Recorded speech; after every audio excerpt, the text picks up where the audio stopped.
ಈಗ ಆರಂಭವಾಗ್ತಾ ಇದೆ ದೇಶದ ಅತಿ ದೊಡ್ಡ ಮೊಕದ್ದಮೆ ಆಪ್ಕಿ ಅದಾಲತ್ ರಜತ್ ಶರ್ಮಾ ಅವರೊಂದಿಗೆ.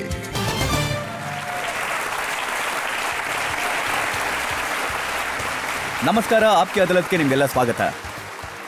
ಆಪ್ಕಿ ಅದಾಲತ್ನಲ್ಲಿ ಇವತ್ತಿನ ನಮ್ಮ ಅತಿಥಿ, ಇವರದ್ದು ಎಂಥ ವ್ಯಕ್ತಿತ್ವ ಅಂದ್ರೆ, ಇವರಿಗೆ ನೀವು 55 ವರ್ಷಗಳ ಕಾಲ ಪ್ರೀತಿ ಕೊಟ್ಟಿದ್ದೀರಾ. ನಿಮ್ಮ ಪ್ರೀತಿ, ವಿಶ್ವಾಸ, ಆದರಗಳಿಂದ ಸೂಪರ್ ಸ್ಟಾರ್ ಮಾಡಿದ್ದೀರಾ.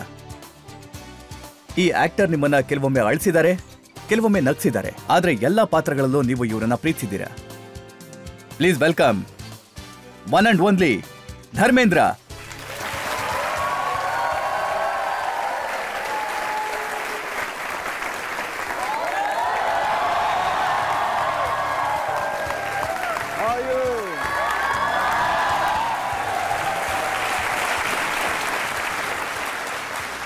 ಇವತ್ತಿನ ಆಪ್ಕಿ ಅದಾಲತ್ನಲ್ಲಿ ನಮ್ಮ ಮಧ್ಯೆ ಸೂಪರ್ ಸ್ಟಾರ್ ಧರ್ಮೇಂದ್ರ ಇದ್ದಾರೆ. ಇವತ್ತಿನ ನಮ್ಮ ವಿಶೇಷ ಸಂಚಿಕೆಗೆ ಜಡ್ಜ್ ಆಗಿ ಜನಪ್ರಿಯ ಲೇಖಕರು, ವಿದ್ವಾಂಸರು, ಚಿಂತಕರಾದ ಡಾಕ್ಟರ್ ವೇದ ಪ್ರತಾಪ್ ವೈದಿಕ್,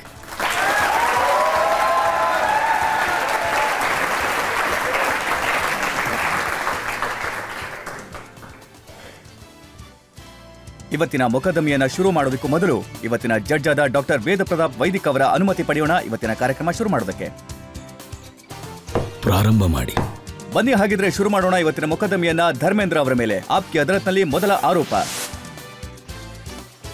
ಆಪ್ಕಿ ಅದಾಲತ್ನಲ್ಲಿ ಸೂಪರ್ ಸ್ಟಾರ್ ಧರ್ಮೇಂದ್ರ ಅವರ ಮೇಲಿರುವ ಆರೋಪವೆಂದರೆ ಇವರು ಮನಸ್ಸಿಗೆ ಬಂದಿದ್ದು ಮಾಡುತ್ತಾರೆ ಎಂಬುದು. ಧರ್ಮೇಂದ್ರ ಅವರೇ, ಈ ವಿಷಯ ನಿಮ್ಮ ಬಾಲ್ಯದ್ದು. ನೀವು ಚೆನ್ನಾಗಿ ಓದ್ಲಿ ಅಂತ ನಿಮ್ ತಂದೆ ಬಯಸಿದ್ರು. ಮಗ ಚೆನ್ನಾಗಿ ಓದ್ಲಿ, ಆದ್ರೆ ನೀವು ಸಿನಿಮಾಗಳನ್ನ ನೋಡಬಾರ್ದು ಅಂತ ನಿಮ್ಗೆ ನಿರ್ಬಂಧ ಕೂಡ ವಿಧಿಸಲಾಗಿತ್ತು. ಖಂಡಿತ. ಅವರು ನನ್ನ ತಂದೆ ಜೊತೆ ಸ್ಕೂಲ್ ಟೀಚರ್ ಕೂಡ ಆಗಿದ್ರು. ನೀವೇ ಯೋಚನೆ ಮಾಡಿ ಎಷ್ಟು ಡಿಸಿಪ್ಲಿನ್ ಇರ್ಬೋದು ಅಂತ. ನನಗಿನ್ನೂ ನೆನಪಿದೆ, ನಾನು ಚಿಕ್ಕವನಾಗಿದ್ದಾಗ ಅವ್ರ ಜೊತೆ ಮಲ್ಕೋಬೇಕು ಅಂತ ಅನಿಸ್ತು. ಅದಕ್ಕೆ ನನ್ನ ತಾಯಿ ಹತ್ರ ಹೇಳಿದೆ, ಅಪ್ಪನ ಜೊತೆ ಮಲ್ಕೋತೀನಿ ಅಂತ. ಅಮ್ಮ ಹೇಳಿದ್ರು, ಮಲಗಿಸ್ಕೊಳ್ರಿ ಇವನ್ನ, ಮಲ್ಕೋಬೇಕಂತೆ ಅಂತ. ನಾನು ಹೋದೆ, ಬೆಡ್ಶೀಟ್ ಎತ್ಕೊಂಡೆ, ಅವ್ರನ್ನ ಅಪ್ಕೊಂಡು ಮಲ್ಕೊಳಕ್ ನೋಡಿದೆ. ಆಗ ಹೇಳಿದ್ರು, ಬೆಟ್ಟ ಅನ್ಕೊಂಡಿದ್ದೀನೋ ನನ್ನ ಅಂತ. ನಾನು ಅಂದ್ಕೊಂಡೆ ನಾನು ಬಂದಿದ್ದು ಮಲಗೋದಕ್ಕೆ, ಸಾಯೋಕಲ್ಲ ಅಂತ. ಈ ಥರ ಎಲ್ಲ ಕೇಳ್ತಾ ಇದ್ದೆ. ಒಳ್ಳೆ ಡಿಸಿಪ್ಲಿನ್ನು. ಇವತ್ತು ನಾನು ಹೇಗಿದ್ದೀನೋ ಅದಕ್ಕೆ ನನ್ನ ತಂದೆ ತಾಯಿ ಕಲ್ಸ್ಕೊಟ್ರು ಅಂತ ಸಭ್ಯತೆ, ಸಂಸ್ಕಾರನೇ ಕಾರಣ. ಅವರಿಂದ ತುಂಬಾನೇ ಕಲ್ತಿದ್ದೀನಿ. ನೀವು ನೋಡಿದಂತ ಮೊದಲನೇ ಸಿನಿಮಾ ಯಾವುದು ನಿಮಗೆ? ಮೊದಲನೇ ಸಿನಿಮಾ ನಾನು ಶಹೀದ್ ನೋಡಿದ್ದೆ. ನನ್ನ ತಂದೆಯವ್ರ ಸ್ಕೂಲ್ ಆಗ್ತಾನೆ ಮುಗಿಸಿದ್ದೆ. ನನಗನ್ಸಿದ್ದೇನು ಅಂದರೆ ನನಗೆ ಸ್ವಾತಂತ್ರ್ಯ ಸಿಕ್ಬಿಡ್ತು ಅಂತ. ನಾನು ನೋಡ್ತಿದ್ದಾಗೆ ನಾನು ಏನಿದೆಲ್ಲ ವಿಚಿತ್ರ ಅಂತ ಅನ್ನಿಸ್ಬಿಡ್ತು. ದಿಲೀಪ್ ಕುಮಾರ್, ಕಾಮಿನಿ ಕೌಶಲ್, ನನಗನ್ಸಿದ್ದು ಈ ಸ್ಟಂಟು, ಸ್ಟೈಲು, ಈ ಪ್ರೀತಿ ಎಲ್ಲ ಎಲ್ಲಿರುತ್ತೆ ಅಂದರೆ ಇದು ನಂದೇ ಅಂತ ಅನ್ನಿಸ್ತು. ಎಲ್ಲ ನಂದೇ ಅಂತ ಅನ್ನಿಸ್ತು. ನಾನು ಅಲ್ಲಿಗೆ ಹೋಗಬೇಕು ಅನ್ನಿಸ್ತು. I am one of them. ಈ ಥರ ಅನ್ಸೋದಕ್ಕೆ ಶುರುವಾಯಿತು. ನೋಡಿ, ನನ್ನ ಹಣೆ ಬರದಲ್ಲಿ ಬರ್ದಿತ್ತು ಅಂತ ಅನ್ಸುತ್ತೆ, ಹೀಗಾಗಬೇಕು ಅಂತ. ಆ ಕಾಲದಲ್ಲಿ ಏನು ಅಂತ ಹೇಳಿ ನನಗೆ ಆಗ ಅವಕಾಶ ಸಿಕ್ತು. ಆದ್ರೆ ನಾನ್ ಕೇಳ್ಪಟ್ಟೆ, ನೀವು ಮುಂಬೈಗೆ ಬಂದಾಗ ಪ್ರೊಡ್ಯೂಸರ್ ಹತ್ರ ಹೋದಾಗ ಅವ್ರು ಹೇಳಿದ್ರಂತೆ, ಪೈಲ್ವಾನ್ರೆ ನೀವು ಹೋಗಿ ಕುಸ್ತಿ ಮಾಡಿ ಇಲ್ಲಿಗೆ ಯಾಕೆ ಬಂದಿದ್ದೀರಾ ಅಂತ. ಈ ರೀತಿಯಾಗಿದ್ದು ಒಂದು ಪಿಕ್ಚರಲ್ಲಿ ನಾನು ಅದಕ್ಕೆ ಸೈನ್ ಮಾಡಿದ್ದೆ. ಆದರೆ ಬಿಮಲ್ದ, ಗುರುದತ್ ಇವರು ಆರಾಮಾಗಿ ಸಿನಿಮಾಗಳನ್ನ ಮಾಡ್ತಿದ್ರು. ಸೊ ಫಿಲಮಲ್ಲಿ ಕೆಲಸ ಮಾಡೋ ಅವಕಾಶ ಸಿಕ್ತು. ಬಾಂಬೆ ಅಂತ ನಗರದಲ್ಲಿ ನಾನು ಒಂದು ಮಿಡಲ್ ಕ್ಲಾಸ್ ಫ್ಯಾಮಿಲಿ ನಡೆಸಬೇಕಾಯ್ತು. ಏನು ಮಾಡೋದು, ಜೀವನದ ಗಾಡಿ ಸಾಕ್ತಾ ಇರಬೇಕಲ್ಲ. ಸೊ ಆಗ ನನ್ನ ಶಿಮ್ಲಾ ಕರ್ಸ್ಕೊಂಡ್ರು. ನಂದು ಟೆಸ್ಟ್ ಆದ್ಮೇಲೆ ಅವ್ರು ಹೇಳಿದ್ದೇನೆಂದ್ರೆ, ಅವ್ರಿಗೆ ಹಾಕಿ ಪ್ಲೇಯರ್ ಅಲ್ಲ, ಹೀರೋ ಬೇಕು ಅಂತ. ನಾನು ಹೇಳಿದೆ, ಸರಿ ಆಯ್ತು ಬಿಡಿ, ಹೋಗ್ಲಿ ಅಂತ. ಈ ಥರ ನಡೀತಾ ಇತ್ತು ಆಗಾಗ. ಆದರೆ ಸೆಲ್ಫ್ ರೆಸ್ಪೆಕ್ಟ್ ಅಂತೂ ಇತ್ತು ನನ್ನ ಹತ್ರ. ಕೆಲಸ ಹುಡ್ಕೋದ್ರಲ್ಲಿ ತಪ್ಪಿಲ್ಲ. Work is worship for me. ಕೆಲಸನ ದೇವರು ಅಂತ ಅನ್ಕೋತೀನಿ. ಮತ್ತೆ ನಿಮ್ಗೆ ಯಾವತ್ತಾದ್ರೂ ಅನ್ಸಿತ್ತಾ ಸಿನಿಮಾ ಓಡದೆ ಇದ್ರೆ ಆಗ ಏನ್ ಮಾಡೋದು? ಅದ್ರ ಬಗ್ಗೆನೂ ನಿಮ್ಗೆ ಹೇಳ್ಬಿಡ್ತೀನಿ. ಏನಂದ್ರೆ ನಾನು ಸ್ವಲ್ಪ ದುಡಿಯೋದಕ್ಕೆ ಶುರು ಮಾಡಿದೆ. ಆಗ ಫಿಯಟ್ ಗಾಡಿ ತಗೊಂಡೆ. ಸುಮಾರು 18,000 ಆಗಿತ್ತು. ಆಗ ನನ್ನ ಬ್ರದರ್ ಅಜಿತ್ ಹೇಳ್ದ, ಅಣ್ಣ ಅದು ಹ್ಯಾರಲ್ಡ್ ತಗೊಂಡಿದ್ರೆ ಇನ್ನೂ ಚೆನ್ನಾಗಿರ್ತಿತ್ತು, ಓಪನ್ ಗಾಡೀಲಿ ನೀನು ಹೋಗ್ತಿದ್ರೆ ಚೆನ್ನಾಗಿ ಕಾಣ್ತಿತ್ತು ಅಂತ. ನಾನು ಹೇಳಿದೆ, ಅಜಿತ್, ಈ ಇಂಡಸ್ಟ್ರಿನ ನಂಬಕ್ಕಾಗಲ್ಲ. ಇಲ್ಲಿಂದ ಹಾಗೆ ಹೋಗೋದಿಲ್ಲ. ಏನಾದರೂ ಆಗ್ಬಿಟ್ಟೆ ಇಲ್ಲಿಂದ ಹೋಗೋದು. ಒಂದು ವೇಳೆ ಸಮಯ ಕೈ ಕೊಡ್ತು ಅಂದರೆ ನಾನು ಫಿಯಟ್ನ ಟ್ಯಾಕ್ಸಿಯಾಗಿ ಬದಲಾಯಿಸ್ಕೋತೀನಿ. ಟ್ಯಾಕ್ಸಿ ಓಡಿಸೋಕೆ ಶುರು ಮಾಡ್ತೀನಿ, ಸ್ಟ್ರಗಲ್ ಮಾಡ್ತೀನಿ. ಈ ಥರ ಸೆನ್ಸ್ ಆಫ್ ರೆಸ್ಪಾನ್ಸಿಬಿಲಿಟಿ ತುಂಬಾನೇ ಇತ್ತು ಆಗ. ಹಾಂ, ನಿಮ್ಮ ಜರ್ನಿನೇ ಒಳ್ಳೆ ಸಿನಿಮಾಗಳಿಂದ ಶುರುವಾಯ್ತು. ಸತ್ಯಕಾಮದ ಬಗ್ಗೆ ಪ್ರಶಂಸೆಗಳು ಬಂತು, ಪೂಲೋರ್ ಪತ್ತರ್ ಬಗ್ಗೆ ಪ್ರಶಂಸೆಗಳು ಬಂತು, ಮತ್ತೆ ಬಂದನಿ ಅಂತ ಬಹಳ ಒಳ್ಳೆ ಸಿನಿಮಾ ಮಾಡಿದ್ರಿ ನೀವು.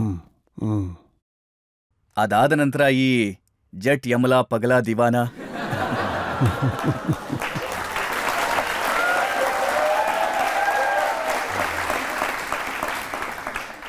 ಇದರಲ್ಲಿ ಒಂದು ಫನ್ ಇದೆ ಸರ್.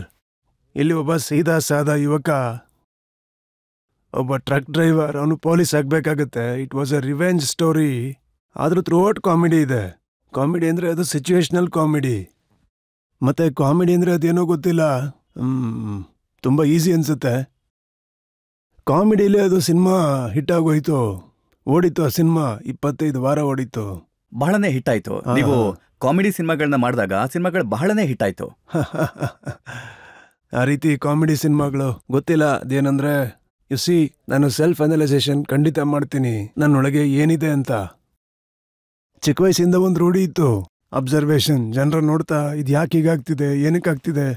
ಮತ್ತೆ ಆ್ಯಕ್ಟಿಂಗ್ ವಿಚಾರವಾಗಿ ಏನಂದ್ರೆ, ನಾನು ಹೇಳೋದು ಆ್ಯಕ್ಟಿಂಗ್ ಆಗಿರಲ್ಲ, ಇಟ್ಸ್ ಎ ರಿಯಾಕ್ಷನ್. ಮತ್ತೆ ರಿಯಾಕ್ಷನ್ ಒಬ್ಬ ಪ್ರಾಪರ್ ಆರ್ಟಿಸ್ಟಿಂದ ಬೇಗ ಬರುತ್ತೆ. ನೀವು ಪ್ರೀತಿಯಿಂದ ಮಾತಾಡಿಸಿ ಅಥವಾ ದುಃಖದಿಂದ ಅಯ್ಯಯ್ಯೋ ಪಾಪ ಏಟಾಗ್ಬಿಟ್ಟಿದೆ, ಅವ್ರನ್ನ ಹಿಡ್ಕೊಳ್ಳಿ, ಆಸ್ಪತ್ರೆಗೆ ಕಳಿಸಿ, ಈ ರೀತಿ ಅಪ್ಸೆಟ್ ಆಗ್ಬಿಡ್ತಾರೆ. ಅದೇ ಚೂರು ಕೋಪದಲ್ಲಿ ಅಂದರೆ ಹೇಳೋ ನಿನ್ನ, ಅದು ಕೂಡ ಬೇಗ ರಿಯಾಕ್ಟ್ ಆಗಬೇಕು. ಸೊ ಈ ರಿಯಾಕ್ಷನ್ನೇ ಆ್ಯಕ್ಟಿಂಗ್ ಆಗಿರುತ್ತೆ. ಮತ್ತು ರಿಯಾಕ್ಷನ್ನ ಎಷ್ಟು ಅಂದರೆ ಯಾವ ಜಾಗದಲ್ಲಿ ಎಷ್ಟೆಷ್ಟು ಬಳಸಬೇಕು ಅನ್ನೋದನ್ನ ಸಿನಿಮಾನೇ ಹೇಳ್ಕೊಡ್ತಾ ಹೋಗುತ್ತೆ. ನಿಮ್ಮ ರಿಯಾಕ್ಷನ್ ಅಲ್ಲಿ ಕುತ್ತೆ ತುಂಬಾ ಬರುತ್ತೆ, ಕುತ್ತೆ ತರ. ಅಲ್ಲ, ಅದೇನು ಅಂತ ಗೊತ್ತಿಲ್ಲ, ಆ ರೀತಿ ಡೈಲಾಗ್ ಬರೋಕ್ ಸ್ಟಾರ್ಟ್ ಆಯ್ತು. ಏನಂದ್ರೆ ಕೆಲವೊಂದ್ಸಲ ಆ ಥರ ಒಂದು ಸಲ ಅಲ್ಲ, ಒಂದು ಸಲಕ್ಕೆ ನಾನು ತಲೆ ಕೆಟ್ಟಿರೋ ನಾಯಿ ತರ ಆಗ್ತೀನಿ. ಮತ್ತೆ ಈ ನಾಯಿಗಳ ಮುಂದೆ ನೀನು ಕುಣಿಬೇಡ ಬಸಂತಿ. ಹೌದು, ಆಗ ಈ ವಿಲನ್ಗಳು ಪಾಪ ಯಾರನ್ನಾದ್ರೂ ಇಟ್ಕೊಂಡು ಕಾಟ ಕೊಡ್ತಿದ್ರು. ನನಗೆ ಗೊತ್ತಿಲ್ಲ ನಾನು ಯಾಕೆ ಅವ್ರನ್ನ ನಾಯಿ ಅಂತ ಕರೆದೆ ಅಂತ ಅಷ್ಟೇ. ಮತ್ತೆ ನಾನ್ ಕೇಳ್ಪಟ್ಟೆ ನಿಮ್ಮ ಡೈಲಾಗ್ಗಳನ್ನೆಲ್ಲ ನೀವೇ ಬರ್ಕೋತಾ ಇದ್ರಂತೆ, ಈ ನಾಯಿ. ಇಲ್ಲ, ಡೈಲಾಗ್ಸ್ ಅಂದ್ರೆ ಆಗ ನೋಡಿ, ಕೆಲವು ಸಲ ಏನೋ ಒಳಗಿಂದ when you are in the role, so ಕೆಲವು ವಿಷಯ ಆಟೋಮೆಟಿಕಲಿ ನಿಮ್ಮ ಒಳಗಿಂದ ಆಚೆ ಬಂದ್ಬಿಡುತ್ತೆ. ಸೊ ನಾನು ಅದರ ಲಾಭ ತಗೋತಾ ಇದ್ದೆ, ಇದು ನನ್ನ ಸೀನು, ಇದು ನನ್ನ ಡೈಲಾಗ್ಸು ಅಂತ. ಸೊ ಹಿಂದೆ ಮುಂದೆ ಏನಾದರೂ ಹೆಚ್ಚು ಕಮ್ಮಿ ಮಾಡ್ತಾ ಇದ್ದೆ. ನೋಡಿ, ಕೆಲವು ಸಲ ನಮ್ಮ ಈ ಇಂಡಸ್ಟ್ರಿಯಲ್ಲಿ ಪ್ರತಿ ಆ್ಯಕ್ಟರ್ಗೂ ಕ್ಯೂ ಬೇಕಾಗುತ್ತೆ. ಅಂದರೆ ಅವ್ರ ಡೈಲಾಗ್ ಎಂಡ್ ಆಗಿದ ತಕ್ಷಣ ಇವ್ರ ಡೈಲಾಗ್ ಶುರುವಾಗುತ್ತೆ. ಸೊ ಒಂದ್ಸಲ ವಿನೋದ್ ಕೇಳ್ತಿದ್ರು, ನೋಡಪ್ಪ ಕೊನೆ ಡೈಲಾಗ್ ಕ್ಯೂ ಸರಿಯಾಗಿ ಕೊಡು ಅಂತ. ನಾನೇನು ಮಾಡ್ತಿದ್ದೆ, ಸುಮ್ಮನೆ ನನ್ನ ಡೈಲಾಗ್ನ ಹೇಳ್ಕೊಂಡು ಹೋಗ್ಬಿಡ್ತಿದ್ದೆ. ಆಮೇಲೆ ನನಗೆ ಅರ್ಥ ಆಗಿದ್ದು ಲಾಸ್ಟ್ ವರ್ಡ್ ಏನಿದೆ ಅದನ್ನ ಮಾತ್ರ ಹೇಳಬೇಕು ಅಂತ. ಅಂತ ಒಂದೆರಡು ಡೈಲಾಗ್ಗಳನ್ನ ಈಗ ನಮ್ಗೆ ಹೇಳೋದಕ್ಕೆ ಸಾಧ್ಯ ಆಗತ್ತಾ? ನೀವೇ ಬರೆದು ನಿಮ್ಮ ಇಷ್ಟದಂತೆ ಹೇಳಿದಂತ. ನಾನು ನೌಕರ್ ಬಿವಿ ಫಿಲಮ್ಗೆ ತುಂಬ ಬರೆದಿದ್ದೀನಿ. ಅದರಲ್ಲಿ ಗೊತ್ತಿಲ್ಲ ನೀವು ನೋಡಿದ್ರು ಇಲ್ವಾ ಪಿಕ್ಚರ್ನ. ಅದರಲ್ಲಿ ಹೀರೋಯಿನ್ನನ್ನು ಬಾಡಿಗೆ ಗಂಡನಾಗಿ ಇಟ್ಕೊಂಡಿರ್ತಾಳೆ. ಅಲ್ಲ, ಚಿಕ್ಕ ವಯಸ್ಸಲ್ಲಿ ಆ ಸಿನಿಮಾದಲ್ಲಿ ನನ್ನ ಕತೆ ಏನೇನು ಆಗಿರುತ್ತೆ, ಪರಿಸ್ಥಿತಿಗೆ ಈ ರೀತಿ ಆಗಿರ್ತೀನಾಗ ನಾನು ಕೇಳ್ತೀನಿ, ನಿನ್ಗೆ ಹೆಂಗಿದ್ರು ಗಂಡ ತಾನೆ, ಇಲ್ಲೇ ಮಲ್ಕೊಳಕ್ ಬಿಡು ಅಂತ. ಅವಳು ಹೇಳ್ತಾಳೆ, ಇಲ್ಲಲ್ಲ ನಡಿ ಒಳಗೆ ಬಾತ್ರೂಮ್ಗೆ ಅಂತ ಒಳಗಾಕ್ಬಿಟ್ಟು ಬಾಗ್ಲಾಕ್ಬಿಡ್ತಾಳೆ. ನನಗಾಗ ಏನಿದು ಬಾತ್ರೂಮಲ್ಲಿ, ಆ ಚಿಕ್ಕ ವಯಸ್ಸಲ್ಲಿ ಲೂಡೋ ಆಡ್ತಿದ್ವಲ್ಲ, ಆ ಡೈಸ್ ಇರ್ತಿತ್ತಲ್ಲ, ನಾನು ಡಬ್ಬಿಂಗಲ್ಲೂ ಚೆನ್ನಾಗಿ ಮಾಡ್ಬಿಡ್ತೀನಿ ಕೆಲವು ಸಲ. ನಾನು ಈ ಕಡೆ ನೋಡ್ತಾ ಇದ್ದೆ, ನೋಡೋಣ ಏನು ಮಾಡ್ತಿದ್ದಾಳೆ ಅಂತ ನೋಡಿದ್ರೆ, ಇಲ್ಲಿ ನೋಡಿದಾಗ ಏನೋ ಒಂದು ಪ್ಲಾಸ್ಟಿಕ್ ಇತ್ತು. ಇಷ್ಟು ದೊಡ್ಡ ಲೂಡೋ ಆಡೋದನ್ನ ಎಲ್ಲಿಂದ ತಂದ್ಲಿ ಇವಳು ಒಂದೇ. ಸೊ ಅದನ್ನ ನೋಡಿದಾಗ ಜನಕ್ಕೆ ಎಷ್ಟು ನಗು ಬಂತು ಅಂತಂದ್ರೆ, all ladies were laughing loud ಅಂತ ಹೇಳಿದ್ದಕ್ಕೆ. ಸೊ ಈ ಥರನೇ ಶೋಲೆ ಸಿನಿಮಾದ ಚಿಕ್ಕಮ್ಮನ ಡೈಲಾಗ್ ಅನ್ನ ನೀವೇ ಬರ್ದಿತ್ತು ಅಂತ ನಾನು ಕೇಳ್ಪಟ್ಟೆ. ಇಲ್ಲ, ಅದ್ರ ಜಿ ಮಾತ್ರ ನಾನು ಹಾಕಿದ್ದೆ.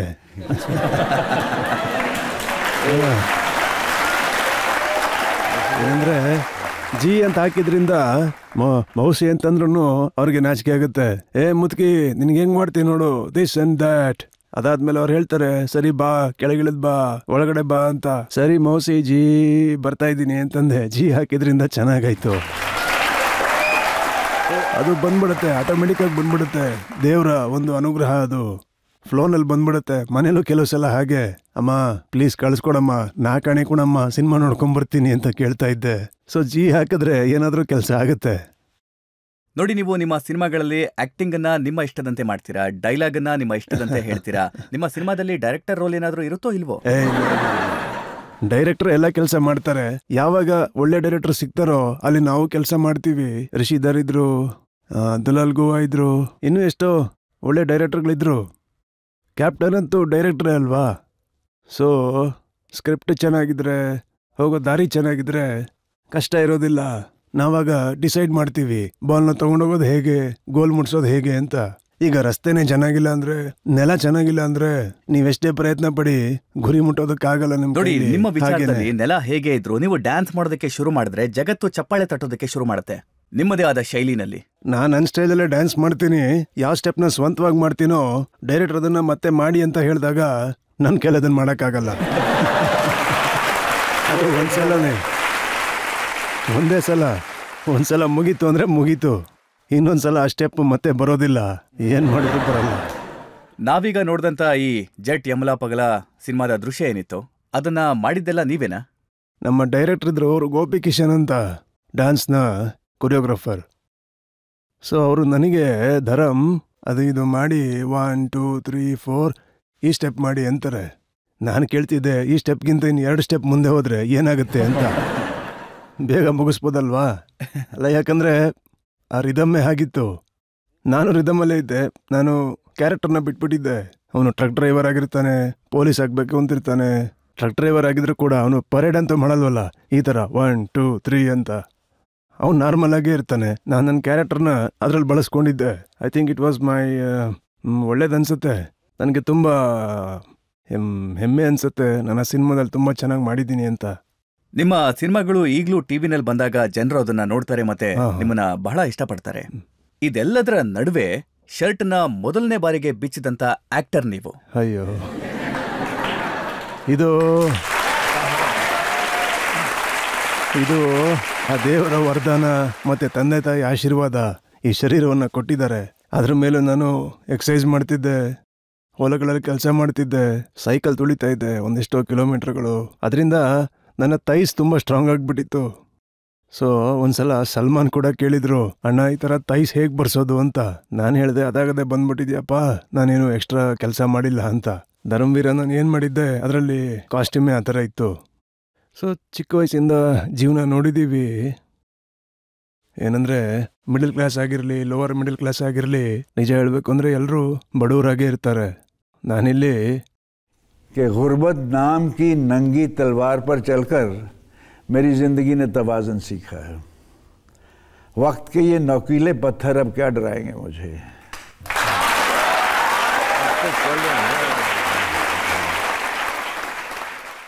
ಆದರೆ ಇತ್ತೀಚೆಗೆ ಸಲ್ಮಾನ್ ಖಾನ್ ಶರ್ಟ್ ಬಿಚ್ತಾ ಇದ್ದಾರೆ. ಹಾಂ ಅವರು ಅದು ಯುಸಿ ಈಗ ಏನಾಗ್ಬಿಟ್ಟಿದೆ ಅಂತಂದರೆ, ಆ್ಯಕ್ಟರ್ ಆಗಬೇಕು ಅಂದರೆ ಒಳ್ಳೆ ಶರೀರ, ಒಳ್ಳೆ ಡ್ಯಾನ್ಸ್ ಇದು ಕಂಪಲ್ಸರಿ ಆಗ್ಬಿಟ್ಟಿದೆ. ನಮ್ಮ ಕಾಲದಲ್ಲಿ ಜನ ಹೇಳೋರು, ಏನು ಇವ್ನು ಡ್ಯಾನ್ಸ್ ಮಾಡ್ತಿದ್ದಾನೆ ಹಾಗೆ ಹೀಗೆ ಅಂತ. ಗಂಡಸರು ಕುಣಿಸ್ತಾರೆ, ಕುಣಿಯೋದಿಲ್ಲ.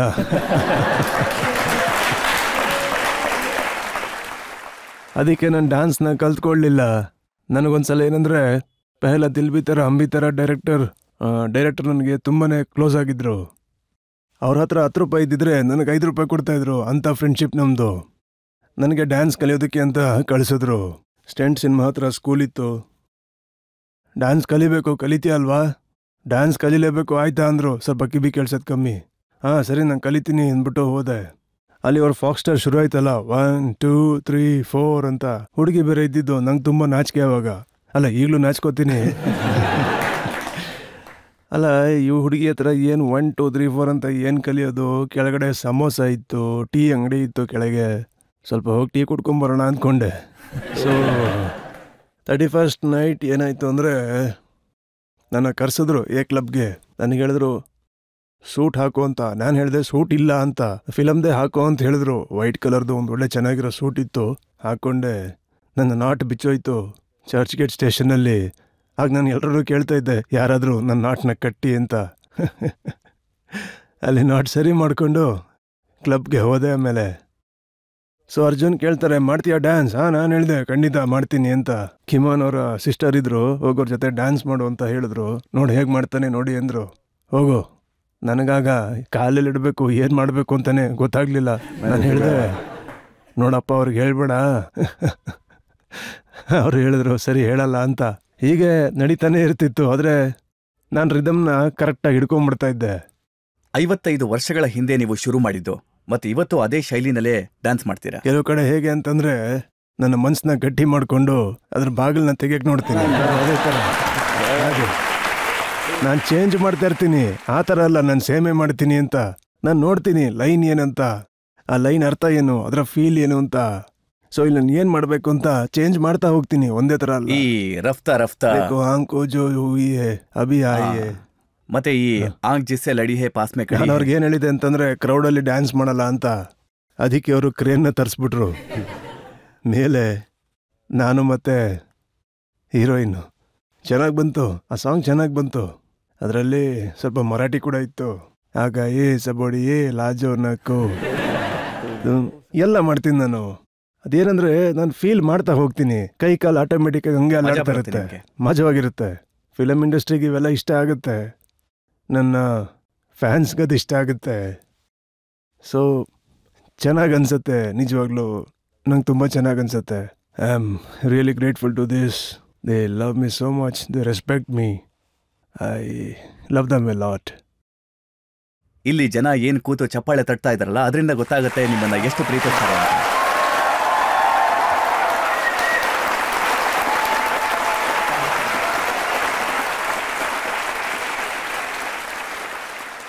I know I can look into their eyes. I can smell.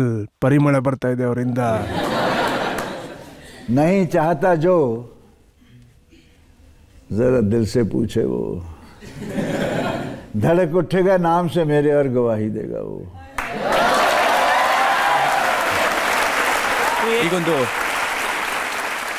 ಈಗೊಂದು ಬ್ರೇಕ್ ತಗೊಳ್ಳೋದಕ್ಕೆ ಇದು ಖಂಡಿತ ಒಳ್ಳೆ ಸಮಯ. ಈಗೊಂದು ಬ್ರೇಕ್ ತಗೊಳ್ಳೋಣ. ಬ್ರೇಕ್ ನಂತರ ಸೂಪರ್ ಸ್ಟಾರ್ ಧರ್ಮೇಂದ್ರ ಅವರ ಮೇಲೆ ಇವತ್ತಿನ ಮೊಕದ್ದಮೆ ಮುಂದುವರಿಯುತ್ತೆ.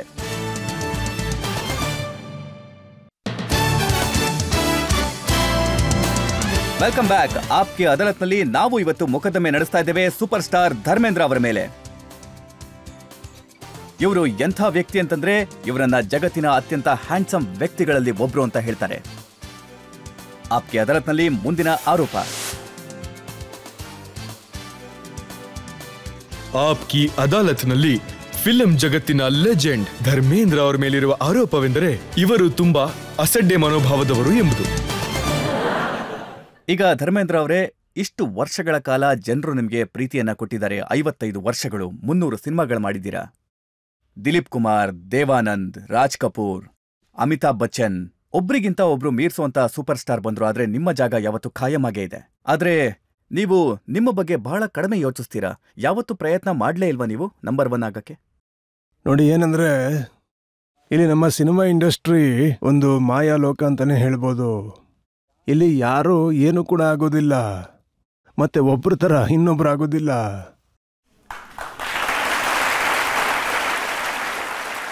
ನಾನು ಒಂದು ಹೇಳಕ್ಕೆ ಇಷ್ಟಪಡ್ತೀನಿ, ಇಂಡಸ್ಟ್ರಿಯಲ್ಲಿ ऐसे वैसे लोग बन जाते हैं कैसे कैसे. मुझे तो मैं भी ना बनना आया, वैसा बनो तो कैसे.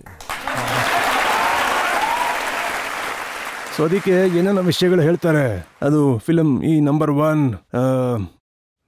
Star of the star of the century, ಅದು ಇದು ಅಂತ ಏನೇನೋ ಹೇಳ್ತಾರೆ. ಇನ್ನೊಂದೇನು ಬಾದ್ಶಾ ಏನಾದರೂ ಆಗಿರ್ಬೋದು. ನಾನು ಹೇಳೋದೇನೆಂದರೆ, हम 3 में हैं न 13 में. हम 3 में हैं न 13 में हैं, मगर खुदा के बंदों की उस गिनती में हैं जो खुदा को मोहब्बत को खुदा कहते हैं. जोरे मोहब्बत बना लिए हैं घर दिलों में, अब दिलों से निकाले हम कहाँ निकलते हैं. ಅದಕ್ಕೆ ನಾನು ಹೇಳೋದೇನೆಂದರೆ, ನಾನು ಹೆಚ್ಚಾಗಿ ಏನೋ ಒಂದು ಪಡಿಬೇಕು ಅಂತ ಏನೋ ಒಂದನ್ನು ಮಾಡೋಕ್ಕೆ ಹೋಗಿಲ್ಲ. ನಾನು ಎಷ್ಟೋ ಜನರ ಹಾಗೆ ದುಡ್ಡನ್ನ ಮಾಡೋಕ್ಕೆ ಹೋಗಲಿಲ್ಲ. ನನಗೆ ಮಾರ್ಕೆಟಿಂಗ್ ಏನು ಅಂತನೂ ಗೊತ್ತಿಲ್ಲ. ನಾನು ಬಯಸಿದ್ದು ನನ್ನ ಅಭಿಮಾನಿಗಳ ಮನಸ್ಸಲ್ಲಿರಬೇಕು ಅಂತ, ಅವ್ರ ಪ್ರೀತಿನ ಉಳಿಸ್ಕೋಬೇಕು ಅಂತ. ದುಡ್ಡು ಅನ್ನೋದು ಬರುತ್ತೆ ಹೋಗುತ್ತೆ, ಆದರೆ ದುಡ್ಡು ಅಂತಂದ್ರೆ ದುಡ್ಡು ಅನ್ನೋದಕ್ಕಿಂತ ಶೋಕಿ ಅಂದ್ರೆ ಒಂದು ನಶೆ, ಏರ್ದಷ್ಟು ಬಿದ್ದ್ಬಿಡ್ತೀವಿ. ಆದ್ರೆ ಪ್ರೀತಿ ಅನ್ನೋದು ಯಾವ ತರ ಅಂತಂದ್ರೆ ಅದು ಮನಸ್ಸಿನಲ್ಲಿ ಕುತ್ಕೊಂಡ್ಬಿಡುತ್ತೆ. ಈಗ ಈ ಪ್ರೀತಿ ಜನರ ಮನಸ್ಸಲ್ಲಿ ನನ್ನ ಹೇಗೆ ಕೂರ್ಸ್ಕೊಂಡಿದೆ ಅಂದ್ರೆ ನಾನು ಅಲ್ಲಿಂದ ಆಚೆ ಬರೋದಕ್ಕೆ ಆಗಲ್ಲ. ಜನರು ನಿಮಗೆ ಸಾಕಷ್ಟು ಪ್ರೀತಿನ ಕೊಟ್ಟಿದ್ದಾರೆ, ಮತ್ತೆ ಆ ಪ್ರೀತಿನ ನೀವು ಗೌರವಿಸಿದೀರಾ. ನಿಮ್ಮ ಯೋಗ್ಯತೆಗೆ ತಕ್ಕಂತ ಸಾಕಷ್ಟು ಒಳ್ಳೆ ಸಿನಿಮಾಗಳು ಬಂದಾಗ ನೀವದನ್ನ ದೂರ ತಳ್ಳಿದ್ದೀರಾ. ಅದರಲ್ಲಿ ಏನಂದ್ರೆ I want to do Rajkumar ಅವರ ರೋಲ್, ಲವ್ಲಿ ರೋಲ್. ನಿಜವಾಗ್ಲೂ ಆ ರೋಲ್ ತುಂಬಾನೇ ಚೆನ್ನಾಗಿತ್ತು. ಸೊ ಏನು ಅಂತಂದ್ರೆ ನಾನು ಚೋಪ್ರಾ ಅವ್ರಿಗೆ ಹೇಳಿದೆ, ಚೋಪ್ರಾ ಅವರೇ ನಾನಿನ್ನು ಈಗ ಬಂದಿರೋದು, ಬಿಗಿನಿಂಗಲ್ಲಿ ಇದ್ದೀನಿ, ಹಿಟ್ಟಾಗಿದೆ ನನ್ನ ಸಿನಿಮಾ. ನನಗೆ ಈ ರಾಜ್ಕುಮಾರ್ ಅವ್ರ ಸಿನಿಮಾ ಇತ್ತಲ್ಲ, ಎಲ್ಡರ್ ಬ್ರದರ್ ಆಗಿತ್ತು. ಅವ್ರ ಕೆಳಗೆ ಸುನಿಲ್ ದತ್ ಇದ್ರು, ಅವ್ರ ಕೆಳಗೆ ಶಶಿ. ನಾನು ಹೇಳಿದೆ ನನಗೆ ದೊಡ್ಡ ಕ್ಯಾರೆಕ್ಟರ್ ಕೊಡಿ, ದೊಡ್ಡವ್ರ ಜಾಗ, ಯಾಕಂದರೆ ನನಗೆ ದೊಡ್ಡಣ್ಣನ ಜಾಗ ಸಿಕ್ಕಿಲ್ಲ ಅಂತಂದರೆ ಅಂತ. ಆಗ ಅವರು ಅಂತ ಯೋಚನೆ ಮಾಡ್ತಾರೆ, ತಲೆ ಕಿರ್ಕೋತಾರೆ. ಅವರು ಸೈಲೆಂಟ್ ಆಗಿಬಿಟ್ರು, ನೀನು ದೊಡ್ಡಣ್ಣನ ರೋಲ್ ಮಾಡಬೇಕಾ ಅಂತ. ನಾನು ಸೈಲೆಂಟ್ ಆಗಿಬಿಟ್ಟೆ, ಈ ರೋಲ್ ನಂಗೆ ಸಿಗಲ್ಲ ಅಂತ. ಅಮಿತಾಬ್ ಬಚ್ಚನ್ ಅವರನ್ನ ಸೂಪರ್ ಸ್ಟಾರ್ ಮಾಡಿದಂತ ಜಂಜೀರ್ ಸಿನಿಮಾದ ರೋಲ್ ನಿಮಗೆ ಆಫರ್ ಮಾಡಿದ್ರಂತೆ. ನನಗದ್ರ ಬಗ್ಗೆ ಖುಷಿನೂ ಇದೆ, ದುಃಖನೂ ಇದೆ. ದುಃಖ ಯಾಕೆ ಅಂತಂದರೆ ನಾನು ಆ ಸಿನಿಮಾನ ಸಲೀಂ ಅವರಿಂದ 17,500 ಕೊಂಡ್ಕೊಂಡಿದ್ದೆ. ನನ್ನ ಹತ್ರ ರೈಟ್ಸ್ ಇತ್ತು. ನಾನಾಗ ಸಮಾಧಿ ಫಿಲಮ್ ಪ್ರಕಾಶ್ ಮೆಹ್ರಾ ಅವ್ರದ್ದು ಮಾಡ್ತಾಯಿದ್ದೆ. ಅವರು ಎಷ್ಟು ಎಕ್ಸೈಟೆಡ್ ಆಗಿದ್ರು ಅಂತಂದರೆ, ಈ ಕತೆ ನನಗೆ ಕೊಟ್ಬಿಡಿ, ನಾನು ಮಾಡ್ತೀನಿ ಅಂತ ಹೇಳ್ತಿದ್ರು. ತುಂಬ ಕೇಳೋರು. ನಾನು ಹೇಳ್ತಿದ್ದೆ, ನೀನು ಮಾಡಿದ್ರೆ ನಾನು ಮಾಡಿದ್ರೆ ಎಲ್ಲ ಒಂದೇ ಅಂತ. ನನಗೆ ಪ್ರೊಡಕ್ಷನ್ ಬಗ್ಗೆ ಅಷ್ಟು ಗೊತ್ತಿರಲಿಲ್ಲ. ನಾನು ಅವ್ರಿಗೆ ಕತೆನ ಕೊಟ್ಬಿಟ್ಟೆ. ನನ್ನ ಕಸಿನ್ ಸಿಸ್ಟರ್ ಒಬ್ಬರಿದ್ರು, ಅವರು ಕ್ರೋಧಿ ಫಿಲಮ್ ಮಾಡಿದರು. ಏನಂದರೆ ಅವರು ಯಾವತ್ತಾದರೂ ಪ್ರಕಾಶ್ ಮೆಹ್ರಾ ಅವ್ರ ಹತ್ರ ಸಿನಿಮಾಗೆ ಅಪ್ರೋಚ್ ಮಾಡಿರ್ಬೋದು, ಪ್ರಕಾಶ್ ಮೆಹ್ರಾ ಅವರು ಆಗಲ್ಲ ಅಂತಲೂ ಹೇಳಿರ್ಬೋದು. ನನ್ನ ಸಿಸ್ಟರು ಆಗ ಬಂದು ನನ್ನ ಹತ್ರ ಏನು ಹೇಳ್ತಾರೆ ಅಂತಂದರೆ, ಮಾಡೋದಾಗಿದ್ರೆ ಇದನ್ನೇ ಮಾಡಬೇಕು, ನೀನು ಇದನ್ನೇ ಮಾಡಬೇಕು. ಒಂಥರ ಎಮೋಷ್ನಲ್ ಟ್ರ್ಯಾಪ್ ಮಾಡಿಬಿಟ್ರು ನನಗೆ. ಮನೆಯವರು ಕೆಲವೊಂದು ಸಲ ಬೇಡ ಬಿಟ್ಬಿಡಿ ಅಂತ ಹೇಳ್ತಿದ್ರು. ನನಗೆ ಆ ಪಿಕ್ಚರ್ ಬಿಟ್ಟಿದ್ದು ತುಂಬ ದುಃಖ ಆಯಿತು. ಯಾಕಂದರೆ ಪಿಕ್ಚರ್ನ ಬಿಡಬೇಕಾಗಿ ಬಂತು. ಏನು ಕಾರಣ ಅಂದರೆ ನನ್ನ ಸಿಸ್ಟರ್ ಹೇಳಿದ್ದಕ್ಕೆ ಬಿಡಬೇಕಾಯ್ತು. ಪ್ರಕಾಶ್ ಮೆಹ್ರಾ ಜೊತೆ ಪಿಕ್ಚರ್ ಮಾಡಬೇಡಿ ಅಂತ ನಿಮ್ಮ ತಂಗಿ ಹೇಳಿದ್ರಂತೆ. ಮಾಡಬೇಡ. ಅದೇ ಕಾರಣದಿಂದ ಇವರು ಅವ್ರ ಸಿನಿಮಾನ ಮಾಡಿರಲಿಲ್ಲ. ಅದ್ರ ವಯಸ್ಸಿದ್ದು ನನ್ನ ಸಿನಿಮಾನೇ ಆಗ್ತಿತ್ತು. ನನಗಾಗ ಕೂದಲು ತುಂಬ ಶಾರ್ಟ್ ಹೇರ್ಸ್ ಇತ್ತು. ಅವರು ಪ್ರಕಾಶ್ ಮೆಹ್ರಾ ಅವರು ಯಾವಾಗಲೂ ಬಂದು, ಸರ್ ಈ ಥರ ಸೀನ್ ಮಾಡೋಣ ಅಂತೆಲ್ಲ ಹೇಳ್ತಿದ್ರು. ಸಮಾಧಿ ಫಿಲಮ್ ಮಾಡಿದ್ವಿ, ತುಂಬ ಒಳ್ಳೆ ಫಿಲಮ್ಮು, ಹಿಟ್ ಆಯಿತು. ನಾನು ಕತೆ ಕೊಟ್ಟಿದ್ದಕ್ಕೆ ಅವ್ರಿಗೂ ದುಃಖ ಆಯಿತು. Then it ride Dev sir, then it ride Rajkumar, then it ride, then ultimately ಯಾರ ಹೆಸ್ರಿಗೆ ಬರೆದಿತ್ತು ಅವರೇ ಹೋದರು. ಮತ್ತು ಇವತ್ತು ಅವರು ಜಂಜೀರ್ ಅನ್ನೋ ಹೆಸರಲ್ಲಿ ಹೆಸರುವಾಸಿಯಾಗಿದ್ದಾರೆ. ಸೊ ಇಂಡಸ್ಟ್ರಿಲಿ ಈ ಥರ ಆಗ್ತಾ ಇರುತ್ತೆ, ಆಗಾಗ ನಡೀತಾನೆ ಇರುತ್ತೆ. ಆದರೆ ಶೋಲೆ ಸಿನಿಮಾದಲ್ಲಿ ಅಮಿತಾಬ್ ಬಚ್ಚನ್ ಅವರಿಗೆ ರೋಲನ್ನು ನೀವೇ ಕೊಡಿಸಿದ್ದಂತೆ. ನಾನು ಯಾವತ್ತೂ ಹೇಳಿಲ್ಲ, ಆದರೆ ಅವರೇ ಇವತ್ತು ಹೇಳಿಬಿಡಿ ಅದನ್ನ.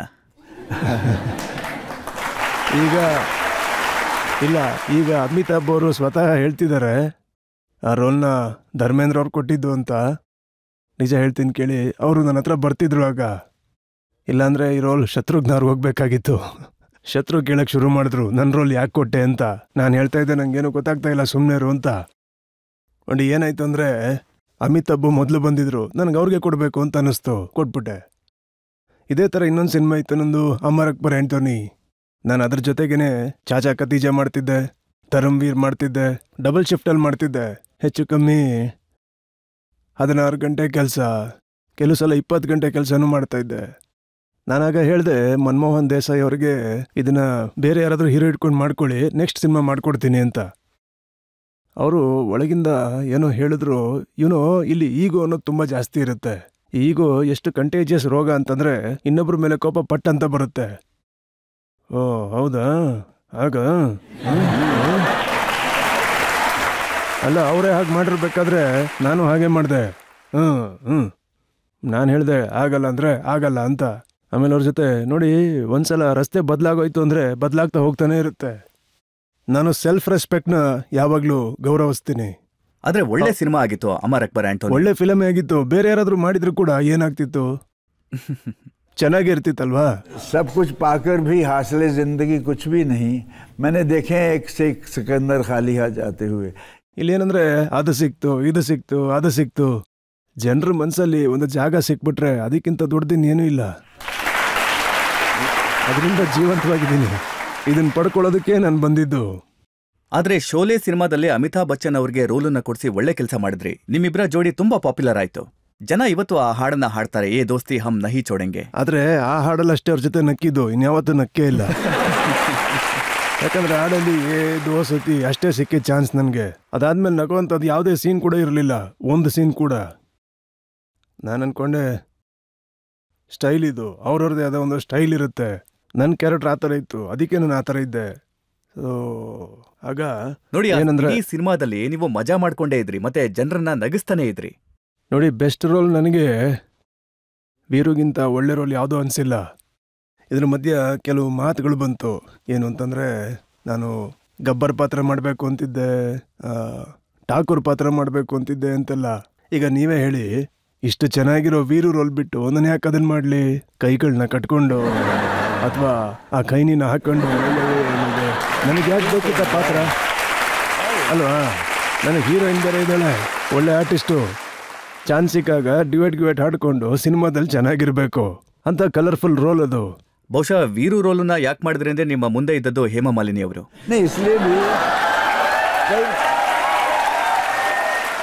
ಕೆಲವು ವಿಷಯ ಹೇಗೆ ಅಂದರೆ, ಈಗ ಎಷ್ಟೋ ಮಾತುಗಳು ಏನು ಹೇಳ್ತಾನೆ ಅರ್ಥ ಆಗ್ಬಿಡುತ್ತೆ, ಕೆಲವು ಮಾತು ಎಷ್ಟು ಹೇಳಿದ್ರು ಅರ್ಥ ಆಗಲ್ಲ, ಆ ಥರ. ನಿಮ್ಮ ಎಮೋಷನ್ ಏನಿತ್ತಲ್ಲ, ಈ ನಾಯಿಗಳ ಮುಂದೆ ಕುಣಿಬೇಡ ಅಂತ ಅನ್ನೋದು, ಅದು ನಿಜವಾದ ಎಮೋಷನ್?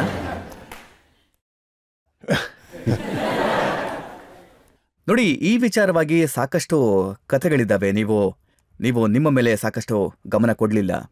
ಅಂದ್ರೆ ನೀವು ಕುಡಿಯೋದಕ್ಕೆ ಶುರು ಮಾಡಿದ್ರೆ ನಿಲ್ಸೋದೇ ಇಲ್ಲ. ಅದು ಬೇರೆ ಇತ್ತು. ಈಗ ನಾನು ಕನ್ನಡಿ ನೋಡ್ದಾಗ್ಲಿಲ್ಲ, ಕನ್ನಡಿ ನಾನು ನೋಡಿ ಹೇಳುತ್ತೆ, इश्क ने मारा तुझे शराब ने मारा, मिलता ना वरना कोई सानी तुम्हारा. और मैं भी जवाब दे देता हूँ खसियाना से होकर कि शराब ना होती, इश्क ना होता, ये जीना भी कोई जीना होता.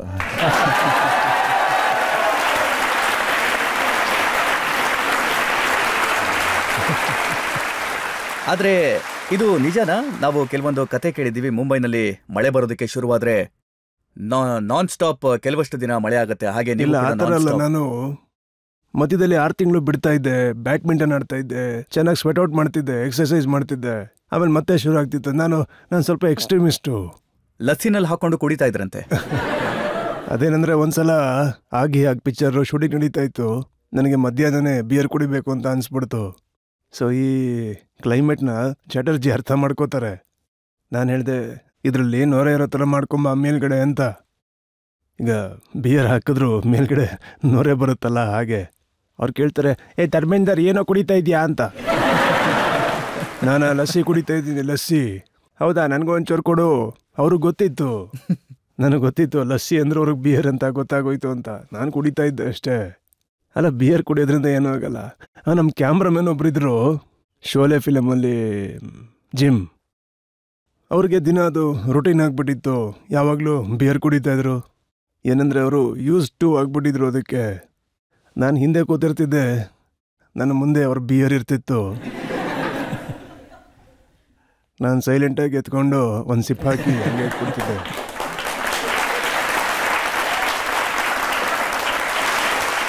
ಸ್ವಲ್ಪ ಹೊತ್ತಾದ್ಮೇಲೆ ಅವರು ಅದನ್ನ ಎತ್ಕೊಂಡು, ಇದೇನಿದು, ನಾನು ಕಮ್ಮಿ ಕುಡ್ದಿದ್ದೆ, ಏನಿದು?